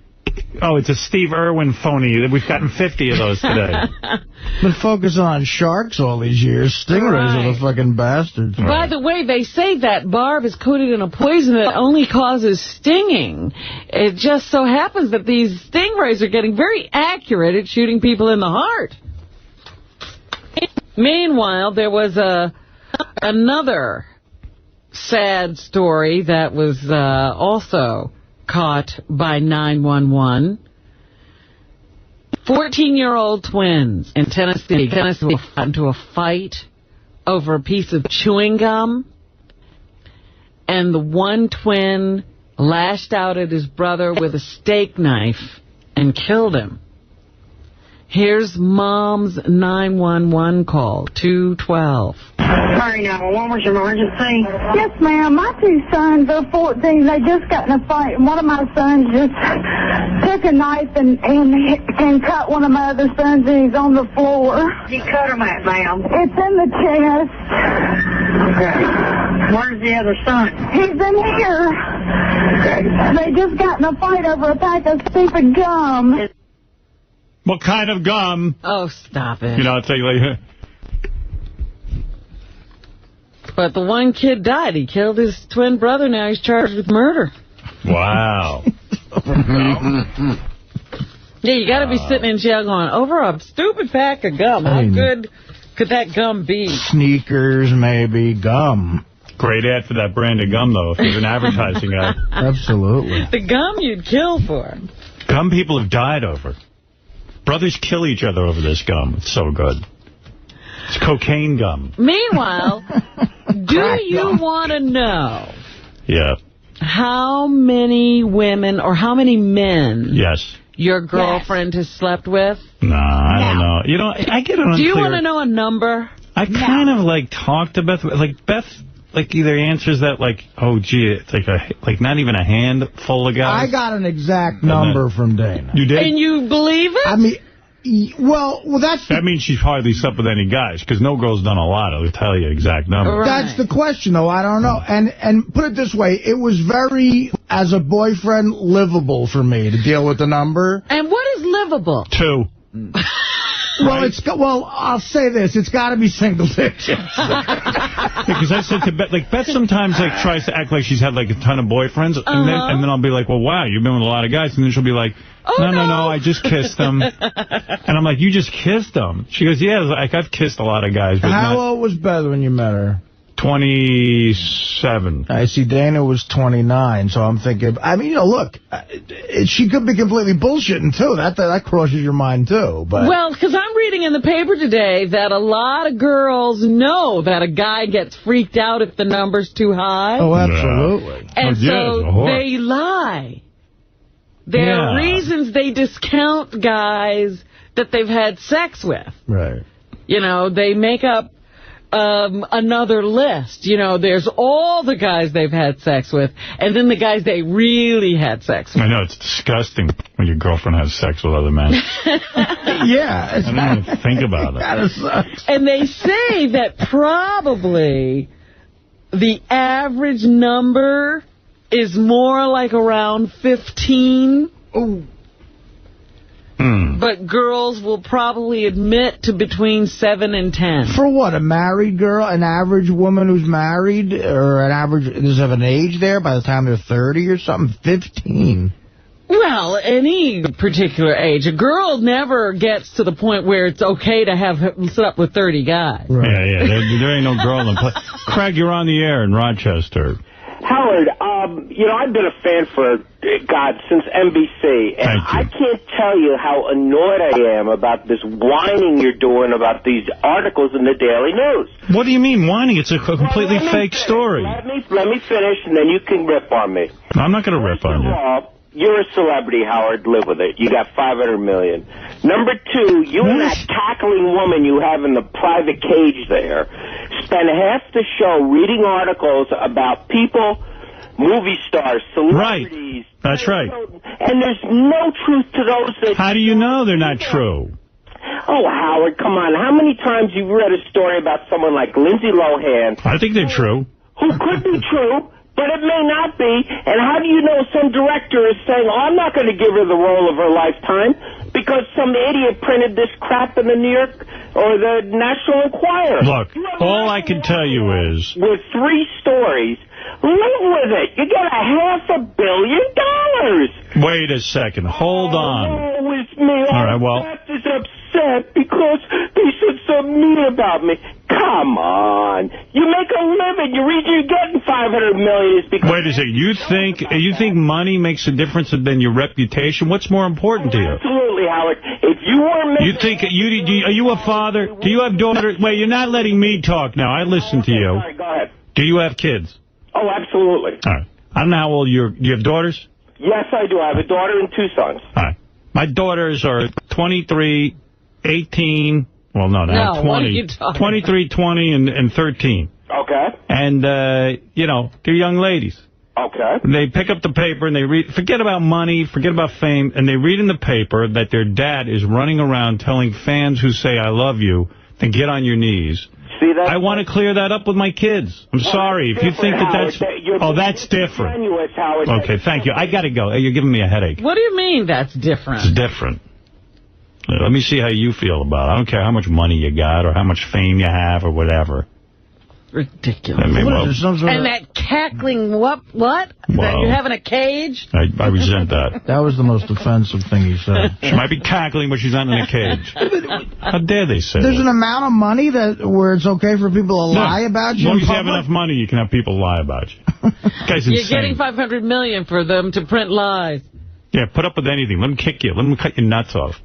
What else you got, Robin? One of the things I hate about Halloween is... Besides everything? Adult parties. It's okay for kids to I hate Halloween. It's okay for them to go out and trick-or-treat. What is this thing that adults have now taken over the holiday? It's so bad. It's so gay. Running around in your costumes, the kids coming, candy, and all that fucking crap. I hate when an adult comes to me and go, what are you going to be for Halloween? I'm going to be a jackass like you. That's what you should say to them. It drives me nuts. Although I did enjoy being a Hooters girl one year. Double A, what can I do for you? Oh, Double A, if you don't pick him up, he's done calling in. Oh, sorry. What's that about? Wait, let me hang up. Could be a red letter day. Are you giving us ultimatums? Hey, Howard, how's it going? What a douche. What do you mean? What are you, the most important guy on the planet? I'm not saying that. Don't threaten me. Listen, bro, I was on hold since 5 to 6. Well, what do you want from me? I just want to say that today was my 1-year anniversary for my show with the beautiful Beth, though, and I want to thank you for it, but... Well, now you know why we don't pick up. But listen to me. Why are you being listen, I've been drinking for a little bit, so listen, it's just aggravating. Hang up, because he has nothing to say. Hold on a second. He hung on till 5 o'clock in the morning, and he has nothing to say. Bill was just telling me that he's been really difficult on the phone. I haven't heard it, but that he's been saying, listen, you guys are fucking me over. If you don't pick me up, that's it. I'm done with the show. All right, so he's done. Who cares? Freaking out on the interns. Yeah. Really, just hanging out. What's your problem? Listen, bro. Dude, you have nothing to say anyway. Hold on a second. What do you mean I have nothing to say? I have plenty to say. I was the first guy to go on to Sirius Satellite before you. Dude. So big. Do you think anyone cares that it's the 1-year anniversary of your show on Sirius Satellite with Betho? Hold on a second. Yeah, of course. Why not? By the way, we were saving it for the 25th anniversary for you to come on. Listen to me, Howard. Awesome, Angelo. You know we love you. Thank you, Artie. I love you, too. But here's the bottom line. Also, I was saying, what the fuck? Who the fuck went fuck that girl? I don't even know what she looks like, and I'll fuck her for the fucking two-day show thing. I'll come on there and fucking bang that bitch. Well, isn't the last thing, didn't it get left where JD's going to fuck her? Is that? Yeah. And by the way, JD doesn't have to have sex with her. I was offering it to him because I know he barely gets laid, and she's just an attractive girl. And he would do it. He just doesn't want to do it and record it. And I know he's into porno stars, so I offered it to him, but he doesn't have to do it. What a fucking fag, man. What are you kidding me? Some of the guys... go hell on the fucking radio, man. I fuck her, and I don't even know what the fuck she looks like. Some of the guys in the TV room were talking about it's not what she looks like, it's what she's probably done. I guess she was talking like she's shit. She's been about but JD's done porn stars. JD's wanting all of that. Mm-hmm. Was that chick he was with a full-blown out porn star? Yeah. Yeah. Bro, wear a fucking condom and fuck her. What's wrong with the kid? I don't know.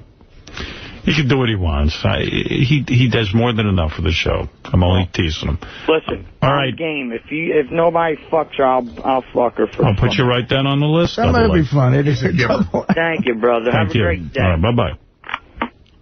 just not going to call in anymore if we don't pick up. I mean, from the Whack Pack, is that the emptiest threat ever? Yeah, Really? I mean... I was going to say, just hang up and see how long it takes him to call back. Carl called me last night, and he goes, Artie, I'm calling again. I just want to shoot the shit. I don't want nothing. Call me. I just want to bullshit with you. Yeah, it's your boyfriend. Yeah. Wants to talk. All right, He's whatever. Anything else, Robin? Yeah, 90%. They did a survey to see what people like at their Halloween parties. 90% of the respondents said a Halloween party should have costumes. So adults like to dress up I should have oral. for those stupid parties. Well, last Halloween party we went to together, you fucking yelled at me for bailing out of going as Tony Soprano. Well, if we're going to do it, you might as well wear something like a costume. I put a guinea pig on. Why men won't commit? Yeah. Scary, because look what these lawyers do to you if it goes wrong. There's a new study out called The State of Our Unions. It's based on interviews with 60 heterosexual men between the ages of 25 and 33 in Chicago, New Jersey, Houston, and Washington, D.C. I have two friends going through awful, like, I feel bad for them. When I talk to them on the phone, it's almost like I want to hug them. They're going through such painful divorces right now. No, it's on the worst. every level. It's just, it's horrifying. It's the worst. The men were all employed full-time and reported annual incomes between $21,000 and $35,000 a year. None of the men was married, but three had children. Here's the reasons they say they won't commit.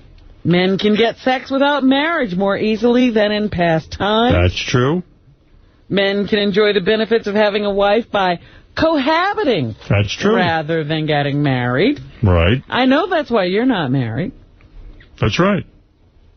And Grandma Caprio's the other reason. Men... She's a reason for committing. Men want to avoid divorce and the financial risks. That's right. Men want to wait until they are older to have children if they don't. That's right. Men fear that marriage will require too many changes and That's compromises. right, especially the longer you wait. Wow. Men are waiting for the perfect soulmate, and she hasn't appeared yet. Believe it or And the number one reason is men have penises, and it gets you into trouble anyway. Even when that soulmate appears. Social pressures to get married. They are reluctant to marry a woman who already has children. They want to own a home before they get married, and men want to enjoy a single life for as long as they can. What the hell did Grandma Caprio say to you? I gotta know. She's some talker. She said, no, actually, oh my God, she could persuade anything. What'd she say? But this is the same woman who, when I was 22, was praying to St. Jude for me. And I found out St. Jude was the saint for hopeless causes. Oh, boy. She have a thick Italian accent and everything? No, she's from North. Hey, so she's, no, her mother did, but she's one generation in. So she talks some sense to you, huh? She opened my eyes. Why do you listen to her? It's not that you hadn't heard this stuff from others. Hey, what the fuck does she know? I don't know. It's something about coming from her. She's never been wrong, really. What'd she say? You should go back with Dana? But mostly what... Well, no, she Secrets said... alive kind of thing? She said, make sure... She said, you know, I've seen you with her, and I think you could be happy with her, and you should make sure that, you know, you don't rush into any decision. That's what she said. Wow. Like you're rushing. You've been breaking up for 5 years. That's the other point. Yeah, I'm like rushing. What the fuck? Artie. It's the most thought-out thing on the planet. You will go back with the Dane. And if you do smack again, I'm going to put a contract out on you. She never brings up any of that shit. It's so funny. It's just like she knows about it, but she's like, you know. We don't need to talk about that. I saw you on TV, you know. And she likes you fat. Oh, she does, absolutely. Dana likes a bigger boy. She's a girl for you. She's grandmother. Girl. How many girls are going to like a bigger fat man? My grandmother, I swear to God, she said that my grandmother was classic for this. Like, you should go on a diet. And then you'd have one afternoon of eating all right, and then she'd go, now that you're eating well, you can enjoy something. She sabotaged the diet. I got you come over with a fucking plate of ravioli. What else you got in the news there, Rob? Have you heard about the $40 entree? I know that doesn't mean much to you, you know. $40 entree. $40 entrees every night. But they're spreading across the country. What do you mean, in a regular restaurant? Even at regular restaurants in places like Philadelphia and Fort Lauderdale and Denver are finding that they're serving meals with prices of $40 just for the entree. They're saying the 40 is the new 30. And that even if they haven't crashed that $40 barrier, you can see more and more $38 and $39 entrees in, you know, regular chain restaurants. You know, the biggest rip-offs are these Italian restaurants. If a box of pasta costs 42 cents, they charge you $40 for a plate. It's the cheapest thing on the planet. That's right. They say the highest profit in restaurants is Italian restaurants. Really? That's Is that right. why there's so many of them? That's right. It's amazing. But that's something Pat Cooper, I heard him say on your show. He goes, what's the difference between macaroni and pasta? About $12 a plate. What else you got there, Robin? You know what? I keep thinking back to the letter that Kevin Tillman wrote about what he thinks of his service for the country now. His brother was Patrick Tillman, who was killed by friendly fire. He was an NFL football player who left the NFL after 9/11 and joined the Army because he wanted to go fight the people who created that hole in the ground here in Manhattan. But years later, Kevin Tillman, who joined up with his brother, is now out. And he was discharged in 2005, and he's very upset with our leaders. He said, America has become a place where somehow subversion of the Bill of Rights and the Constitution is tolerated.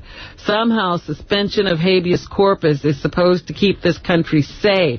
Somehow torture is tolerated. Somehow lying is tolerated. He also fired off personal barbs at George Bush and Vice President Dick Cheney, both of whom avoided Vietnam military service.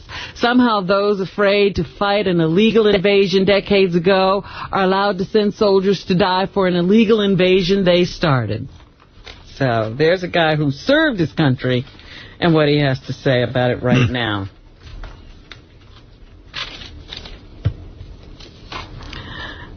Is Hillary Clinton, or was she cute when she was younger, or is she looking better these days because of millions of dollars in plastic surgery? The guy running against her in the Senate kind of like hit her with like a weird thing. He was like, that's so stupid. He goes, you know, I think she had a lot of work. She looks good now, but she didn't look good back then. That's well, the insulting. thing is, he said it to a reporter. Yeah, it's ridiculous. And now he's denying he said it. That's a political issue? Yeah, that's what Hillary Clinton, she said. On the way to the debate. Hillary Clinton's a good candidate, because she goes like this. She says, gee, I thought I was cute back then, but... I liked the way I looked. And she goes, what? And it shows you how unqualified this guy is. That's his issue, whether I was cute or not? He even said, as long as I don't say the lesbian, don't call her a lesbian, I'll be okay. That's what he said before he headed off for the debate. Now he's apologizing for making that statement and saying he doesn't remember it. Here is John Spencer, who was the former mayor of Yonkers, saying to a reporter yesterday that the charges being made against him about calling Hillary Clinton ugly are false. I don't know what Mr. Smith's problem is, but you know, I never called Senator Clinton, Hillary Clinton ugly, nor did I refer to the fact that she had plastic surgery or something like that. So I don't know where Mr. Smith is coming from, but I find it outrageous that after I won 2 debates, they don't cover that, they don't cover the issues. They don't cover the fact that yesterday, you know, I acknowledged that I happen to like Senator Clinton. I disagree with her on everything. I think she's a far left-leaning liberal. She is a presidential candidate right now, and she's not serving New York as a United States senator, but she's serving herself. So all of those things I said, they don't write that, and they make up using the words ugly and whatever it was, plastic surgery, which I've never said. Well, Ben Smith of the Daily News says he stands by his statements. He even puts it in context today and talks about the whole conversation and how it led around to Hillary and plastic surgery. So everybody's sticking to their guns. Spencer says he didn't say it, and Smith says he did. All right, Robin. Hillary Clinton, meanwhile, is being questioned a lot about whether she'll make a run for the presidency in 2008, and Barack Obama said over the weekend that he was thinking about it. So yesterday they were questioning Hillary, and she says she's not thinking about Barack Obama right now, number one. All right. Number one? Number one. She's not thinking about Barack Obama? Right. Neither was I. I have no thoughts on that at all. I am focused on the re-election that I'm running here in 06. I'm focused on electing new members of Congress like Kristen Gillibrand. That's what I think about. That's what I'm working on. And that's what I hope happens on November 7th. Hillary grew up to be a handsome, hard-working, fun-loving man. Oh. Let's go to Rose, who wants to say something. Yes, Rose. Hi, yes. I have something to say about Artie. How come Dana just comes back into his life after something good's going on? What good is going on? What's good going on? I don't know. Like his movie premiere before there's something else. Just every now and then she just shows up and just wants to come back into his life. Well, I called her in this instance, actually. Oh, you did? Yes. Wait, Grandma Caprio's on the phone. Hey, Artie, hang up on this slut. I like the way you're going back with Dane. I wish she had that accent. Yeah, that'd be good. Thank you for the... All right, Rose, she's looking out for you. Rose is looking out for you. I just say, I mean... Rose, you sound like a nice Italian girl, Rose. I am Sicilian. Ah, Actually, Sicilian. it's funny. You guys were talking about adoption. I was born in El Salvador during the guerrilla warfare. My family came down to get me, and I got raised Sicilian Italian. I don't speak 1 ounce of Spanish. All right, thank you. Good for you. Good for you, Rose. Rose, a nice girl. Nice girl, but not for my Artie. I don't want a Dana with the dogs and the therapy. She's a little too chatty. Yeah. Anything else, Robin? Yeah, there are a few other things. Did you see that ABC is going to think about trying to woo Jay Leno should he be let go by NBC? ABC. And if they did that, they'd fire Jimmy Kimmel.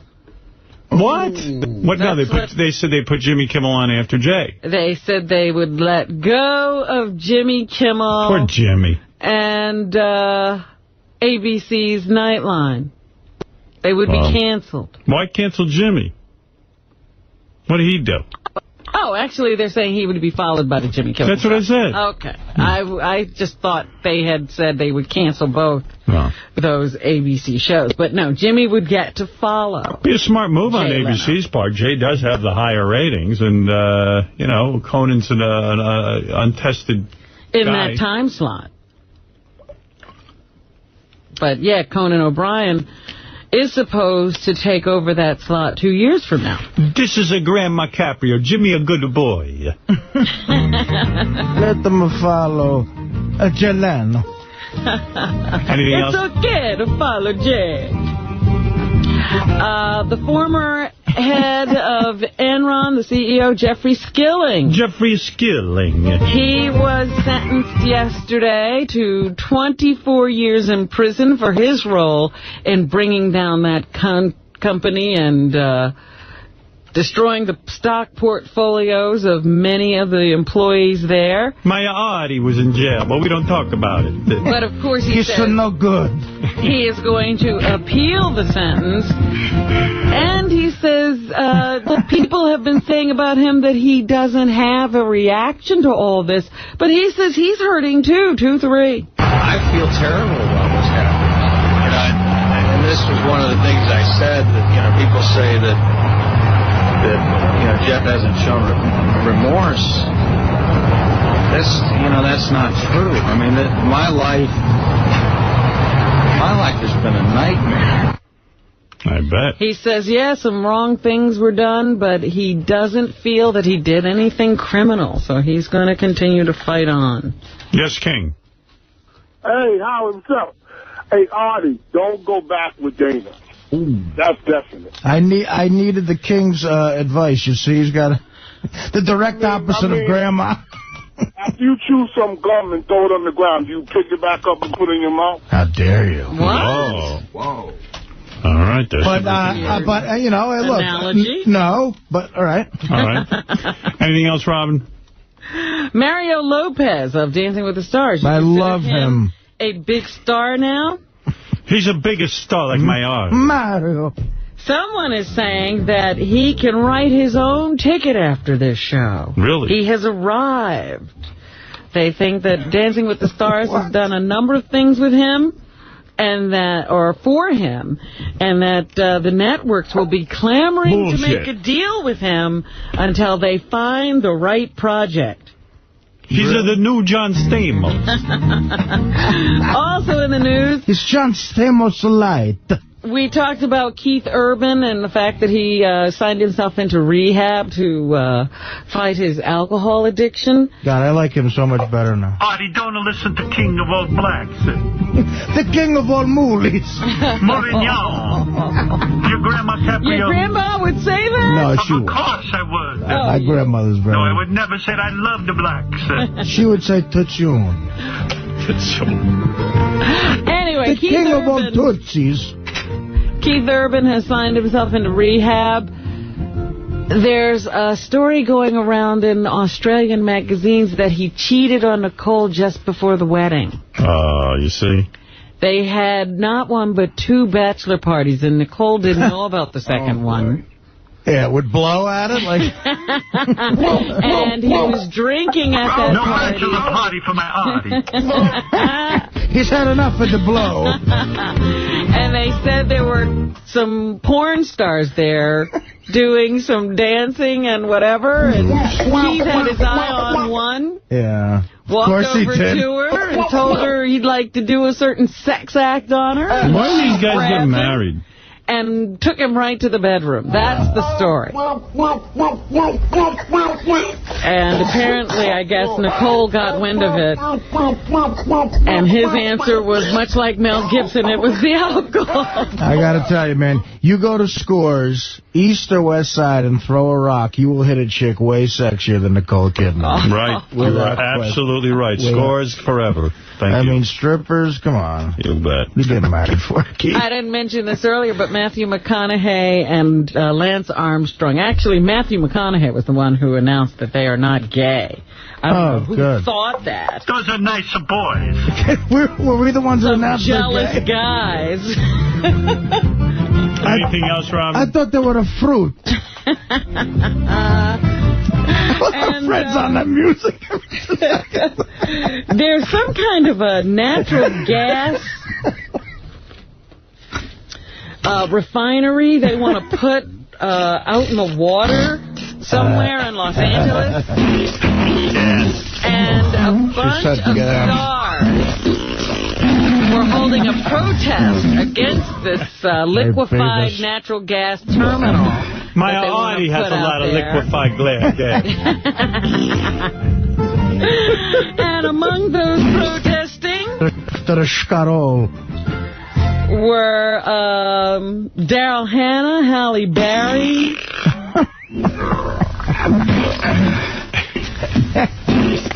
And Halle Berry is with a white boy now. You know why? She's a white. So here's a little bit of what some of the stars had to say. Pierce Brosnan was also in the group. He said the gas facility would be an eyesore. It's going to be 14 stories high, 3 foot. Cares. Enough of Pierce. It's in Malibu. That's why they care. Maybe I should go down there. Be a good place to network. Yeah. Ted Danson says natural gas facility is a security risk. It's a huge risk. You know, when people are talking about terrorism and the potential for... And Halle Berry says it's not safe for the environment. This project would really damage, you know, our quality of life out here, the ecosystem of the ocean, the marine life. So they're all up in arms about that liquefied natural gas terminal they want to put out in the water right off of Malibu. Also, remember Menudo? Do you remember that group? Mario Fish in the Sea with Dana. Menudo? That's right. No, Menudo gave us Ricky Martin, didn't it? Oh, good. Yeah. Ricky Martin. What did we give them? So somebody is trying to bring it back. Charlie Massa was one of the original members of Menudo, and he says kids want to sing for Menudo. Number 10. These kids, they're just simple kids from... See? I don't care. And here's a little bit of the sound of some of the hopefuls singing for Menudo.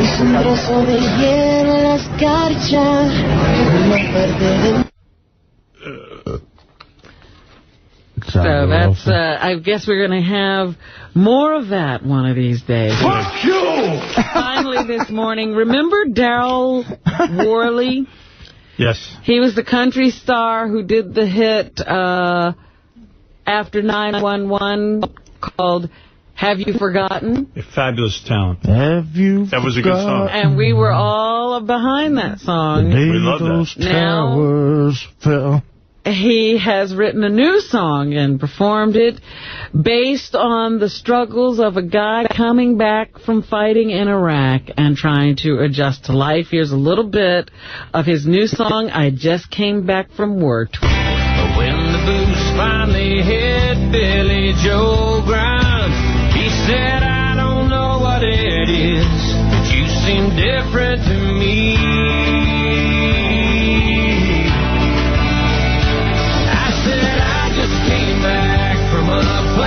Where they hated me and everything I stand for. Is this the same song? Yeah, just reworded. See, come on, this guy's going. He's hoping the fairy dust is going to sprinkle twice. What am I doing on the phone? That's right, I went home an hour ago. Hey, now. Phoning in the rest. And that's what's happening. All right, Grandma Caprio's listening. Thank you, baby. You know what? She might be. I got her to the unit. Grazie. She loves it. Grazie, Grandma Caprio. Grandma, make some gabardine and broccoli. I'll be over there. Check out King Norris November 3rd, Friday night at Vertigo, 91 Main Street, Nyack, New York, 845-358-3202, or go to www.kingnorris.com for info. Friday, November 3rd, Sal, Richard, Bob Levy, more at the Gypsy Lounge, Lake Forest, California. Go to cleanboxentertainment.com. Saturday, November 4th, Bob Levy, Sal, Richard, and more at Kane's Barn Grill. San Diego, California, go to Ticketmaster.com and type in Meet the Retards, or go to KillersOfComedy.com. This Friday and Saturday, see Bob Levy, Sal, Richard, Shuley, Riddles Comedy Club, Orland Park, Illinois, 708-444-0234 for tickets. And the same crew, November 17th and 18th at Cefalos Nightclub, Pittsburgh, PA. 412-276-6600 for tickets, or go to RevBobLevy.com. For any Artie information, go to Artie-Lang.com. To book Benji and his naked lesbian bachelor party strippers and to see their new, dirty, interactive website, go to... For a second. And it was I kind of, in a weird way, felt like, God, what an asshole profession. Like getting up there and singing and charging around the stage and begging people to buy your record. I mean, what a fucked up... Letterman once did this thing. It's begging. You're right. It's begging. Letterman once did this thing, and I didn't understand it, and now I kind of do. It's always stayed with me. I was doing his show, and... I don't know how this occurred. Maybe during the break they were... I don't even know that this is right, but there was at some point I was sitting next to Letterman, and some musician was going to play on his show, with the band. Right. And they were somehow rehearsing. Now, I don't know how I was with Letterman during this. I can't remember the scenario, but he turned to me, and he went like, look at these idiots. Look at these idiots. Yeah, I mean, and he made this face, and he went, he didn't even say it that way. He just took his thumb and pointed to them to me, and like made a smirk like, what a dumb fucking way to make a living. I mean, And I thought to myself, gee, isn't being a rock star like the coolest thing in the whole world? And once you want to do it and all that. But I think you get to a certain age and you see these guys parading around on stage. Well, it depends. You know, there's some musicians, you know, like you can respect. They just get up there with a guitar and they sing. Right. The guys that have the makeup and the pyrotechnics and then they have the dance moves and they got the dancers. Right. Yeah, I'm watching Jennifer Lopez and I go, oh. Looks like a circus up there. Like it did look like a circus. It looked like Cirque du Soleil. Yeah, I was just like, you look so desperate. And I guess she's not really a good singer, is she? No. That's what you hear from people who can sing. I was watching, and at some point she was almost yelling into the microphone, and I really found it grating. And then you're trying to figure out if she's pregnant or not with that big schmata she had on. Yeah, and by the way, who cares? I don't care. You know, it's become a guessing game. I don't care if Jennifer Lopez is pregnant. It makes no difference in my life. Or Christina Aguilera or any of them. Absolutely. Motherfuckers. The whole lot of them. Is she pregnant? Is she? Oh, no, they're saying no. Oh, wait a minute. But his ex-wife said the kids are going to get sister or brother. You know, it's just crazy. Well, I also wonder sometimes what a weird job these reporters, you know, these entertainment reporters who have to sit there and really devote their lives. I mean, imagine devoting a lifetime to wondering if Jennifer Lopez is pregnant. I mean, when you sit and ponder that. It used to be funny when the Inquirer was a funny paper. Yeah. And they used to speculate that everybody was pregnant and whose child they were having. Now they take it seriously. It's very serious. There's, you know, The Insider, Entertainment Tonight, we got Access full Hollywood. Coverage. Yeah, Access Hollywood, Extra. I mean, and these shows are devoted to these They'll have people on 3 coasts contributing to the story. It is. Those shows are embarrassing when they send them out somewhere to cover, you know, some movie premiere, and they're pandering to these people. Just, how you doing? Oh, yeah, and they pretend to be friends with them. Right. Can I go, well, I'm going to be by tomorrow. You know, we're coming over to see the baby. Well, it was just like Nancy O'Dell with the Halle Berry and the baby and the whole thing. It's weird. Hey, JD. I watch these shows all the time. Right. I know they're like real. You homo. Well, I have to. It's my job. Oh, whatever. Good excuse. Well, one of the most annoying things is, like, whenever 2 stars are, like, partnered in a movie, like, say Halle Berry's in a movie with Bruce Willis, and they're a couple, they always ask, so how is Bruce Willis as a kisser? You know, shit like that. It's so fucking annoying. I hate it. Don't you have a cubicle waiting for you? Sorry. Gary told me to come here. What annoys you?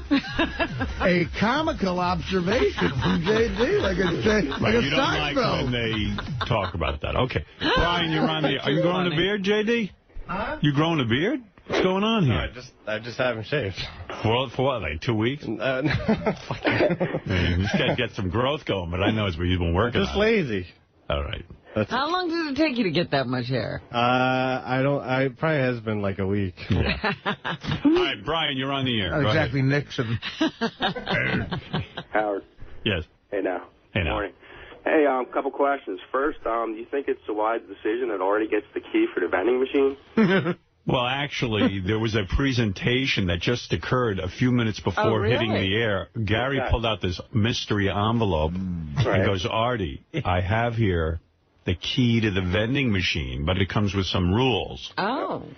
The vending machine company doesn't want Artie, and Sirius especially doesn't want Artie opening the vending machine for other people and employees who work here. Of course not. That's number one. Number two, it's...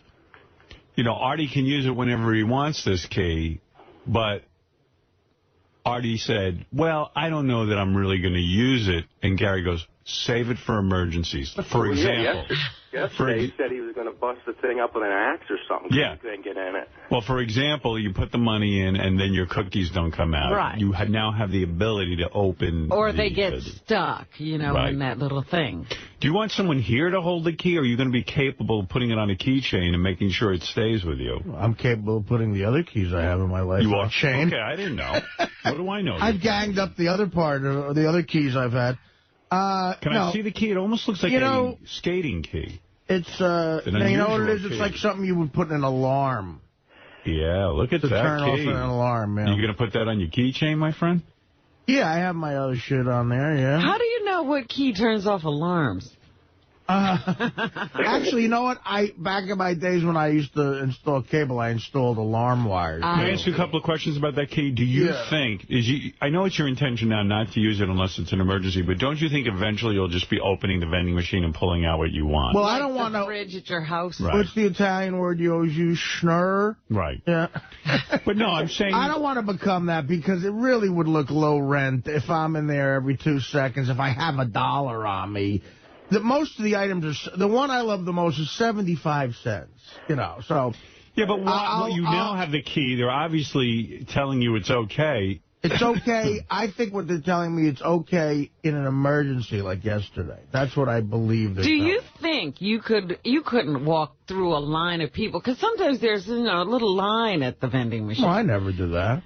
Well, you wouldn't walk through a line and then say, I'm going to use my key. That's crazy. I mean, I wouldn't walk through a line anyway. I wait. I just want to say congratulations. You have made it, my friend. I don't know any other guy who works at a place that gets the key to the vending machine. I've never heard of this. And why would you give the vending machine key to your best customer? It just took nearly 2 years to make that happen. Can I say something here? Yeah. Should we take the key away from you? I mean, should you give it up voluntarily? Let's put it that way. You're not a child. Yeah. Is this a dangerous key? Because really your eating is out of control. And I can see some mad spree that you go on where you do open up the machine and eat everything in there. Like somebody walks in and we find him passed out in front of an open door. I don't think it was just like strawberry filling all over my face. Yeah, I mean, that's probably the worst stuff to be eating on a regular basis. Well, I'd rather, gun to my head, I'd rather have the key to the heroin bin, but... I'll have to go with food. No, I don't think this will up my eating intake from there. It'll just make... put it this way. There's times when you have a wrinkled dollar, when the machine doesn't work, when it gets stuck, and this... How often does that happen? I'd say a good 10% of the time. Oh, really? Yeah. Here's my prediction. And this makes this is a backup. This makes times like that not that Here bad. is my prediction. That key will go on a keychain, and I say every day, within a week, you will be opening the vending machine. All the time? And taking stuff out of there. Yeah, he will not, because then you'll be like, oh, I don't. Why should I get out $1? I have the key. I mean, they're inviting me to do it. Somebody goes in there around 10 o'clock, and all that's left is like a couple diet cookie bags left, and the whole freaking vending machine's empty. You know what happens? There's no diet cookies in there, my friend. All right, I'm sorry. Hey, Art, 8.5 over under. Where are you at on your snacks? Well, I just... It's early. Yeah. Did you eat already? 8.5 is big for 6'10", my friend. All right. All right, Brian, thank you. Hey, wait, Howard. Yes. Yesterday and the day before, you played some songs that listeners sent in, I guess. And maybe it's just my ear, but it sounded like two of them could have been Sour Shoes, doing it like his real voice, trying to be a performer. Was that true? I don't think so, no. Okay. All right, love the show, Howard. By the way, I have inside information. We were speculating about whether or not that was Miss Black Howard Stern. Yes. It was not. It was a fan of the show. Okay, if my information is correct, there's this chick who's a huge fan of our show. She's also a huge fan of Brewer's show, who's contacted me because she was worried about me, like being unhealthy. And she's got a real high voice, and she... texted me last night and claims that was her. Probably was. I told you. Her it didn't name's sound like Corey. Yeah, it didn't and sound she's like got anyone. a real high voice. Yeah, it didn't sound like anyone I know. Yeah, it didn't sound like Andrea, for and sure. she was too coherent to be Andrea. Yeah, I said, well, yeah, you sounded too smart to be Andrea, And I have one more question about this key you received. Go ahead. I wonder if this key goes to all the vending machines from this company or in the world, for that matter. So, like, could he go into any place where that vending machine is and open the machine? Has Artie now been given the key to the world, in a sense, of vending machines? And what does that mean? And I assume that key doesn't go anywhere near where the money can be accessed. Oh, look, it's already on a keychain. Wow. Look at this. Look what Artie's showing me. What are you eating right now? Is that from the vending machine? No, it's my bagel. I wonder if your eating out of the vending machine will go up now that you have the key. I think it will. That's my guess. That's my guess. Well, we'll see. That's the All great... When you make drugs legal, in a way... There's no stopping you. But again, I question the business move by the company. Their best customer, they just gave a key. Yes. Well, listen, they obviously need him in some way. Today's a bad day to gauge. Jacob, you're on the air in Fresno, California. Cupcake Wednesday. I'm not Right. there as much. Morning. Hey, are you guys serious? He really got the key to the vending machine? Yeah. Oh, yeah, he has it. I've seen it. Oh, my God. He just put it on his keychain. Nobody in the building has 75 cents, every now and then to drop in there for him if it won't take his $100. Well, your This is phone, not a money issue, sir. It's not money. My friend, your phone is breaking up. I would talk to you, but this is Somebody ridiculous. told me on that particular day that Artie had the meltdown, they actually walked up and put 75 cents in for him, and the money wouldn't work either. The coins didn't work either. Yeah, this is a very, this was a very bad day. intense situation. This guy yesterday couldn't get his cookies out, and he was having a hard day, and he was ready for them. When Artie's ready, he's ready. He has this thing where he knows I can have those cookies. They're right there, and yet he can't get them. I sit next to the guy every day. When he's ready to eat, he wants it. I got my mind set on cookies, and I don't want to get them. He can't change it until the cookies are there. Trust me. What happens is it affects work.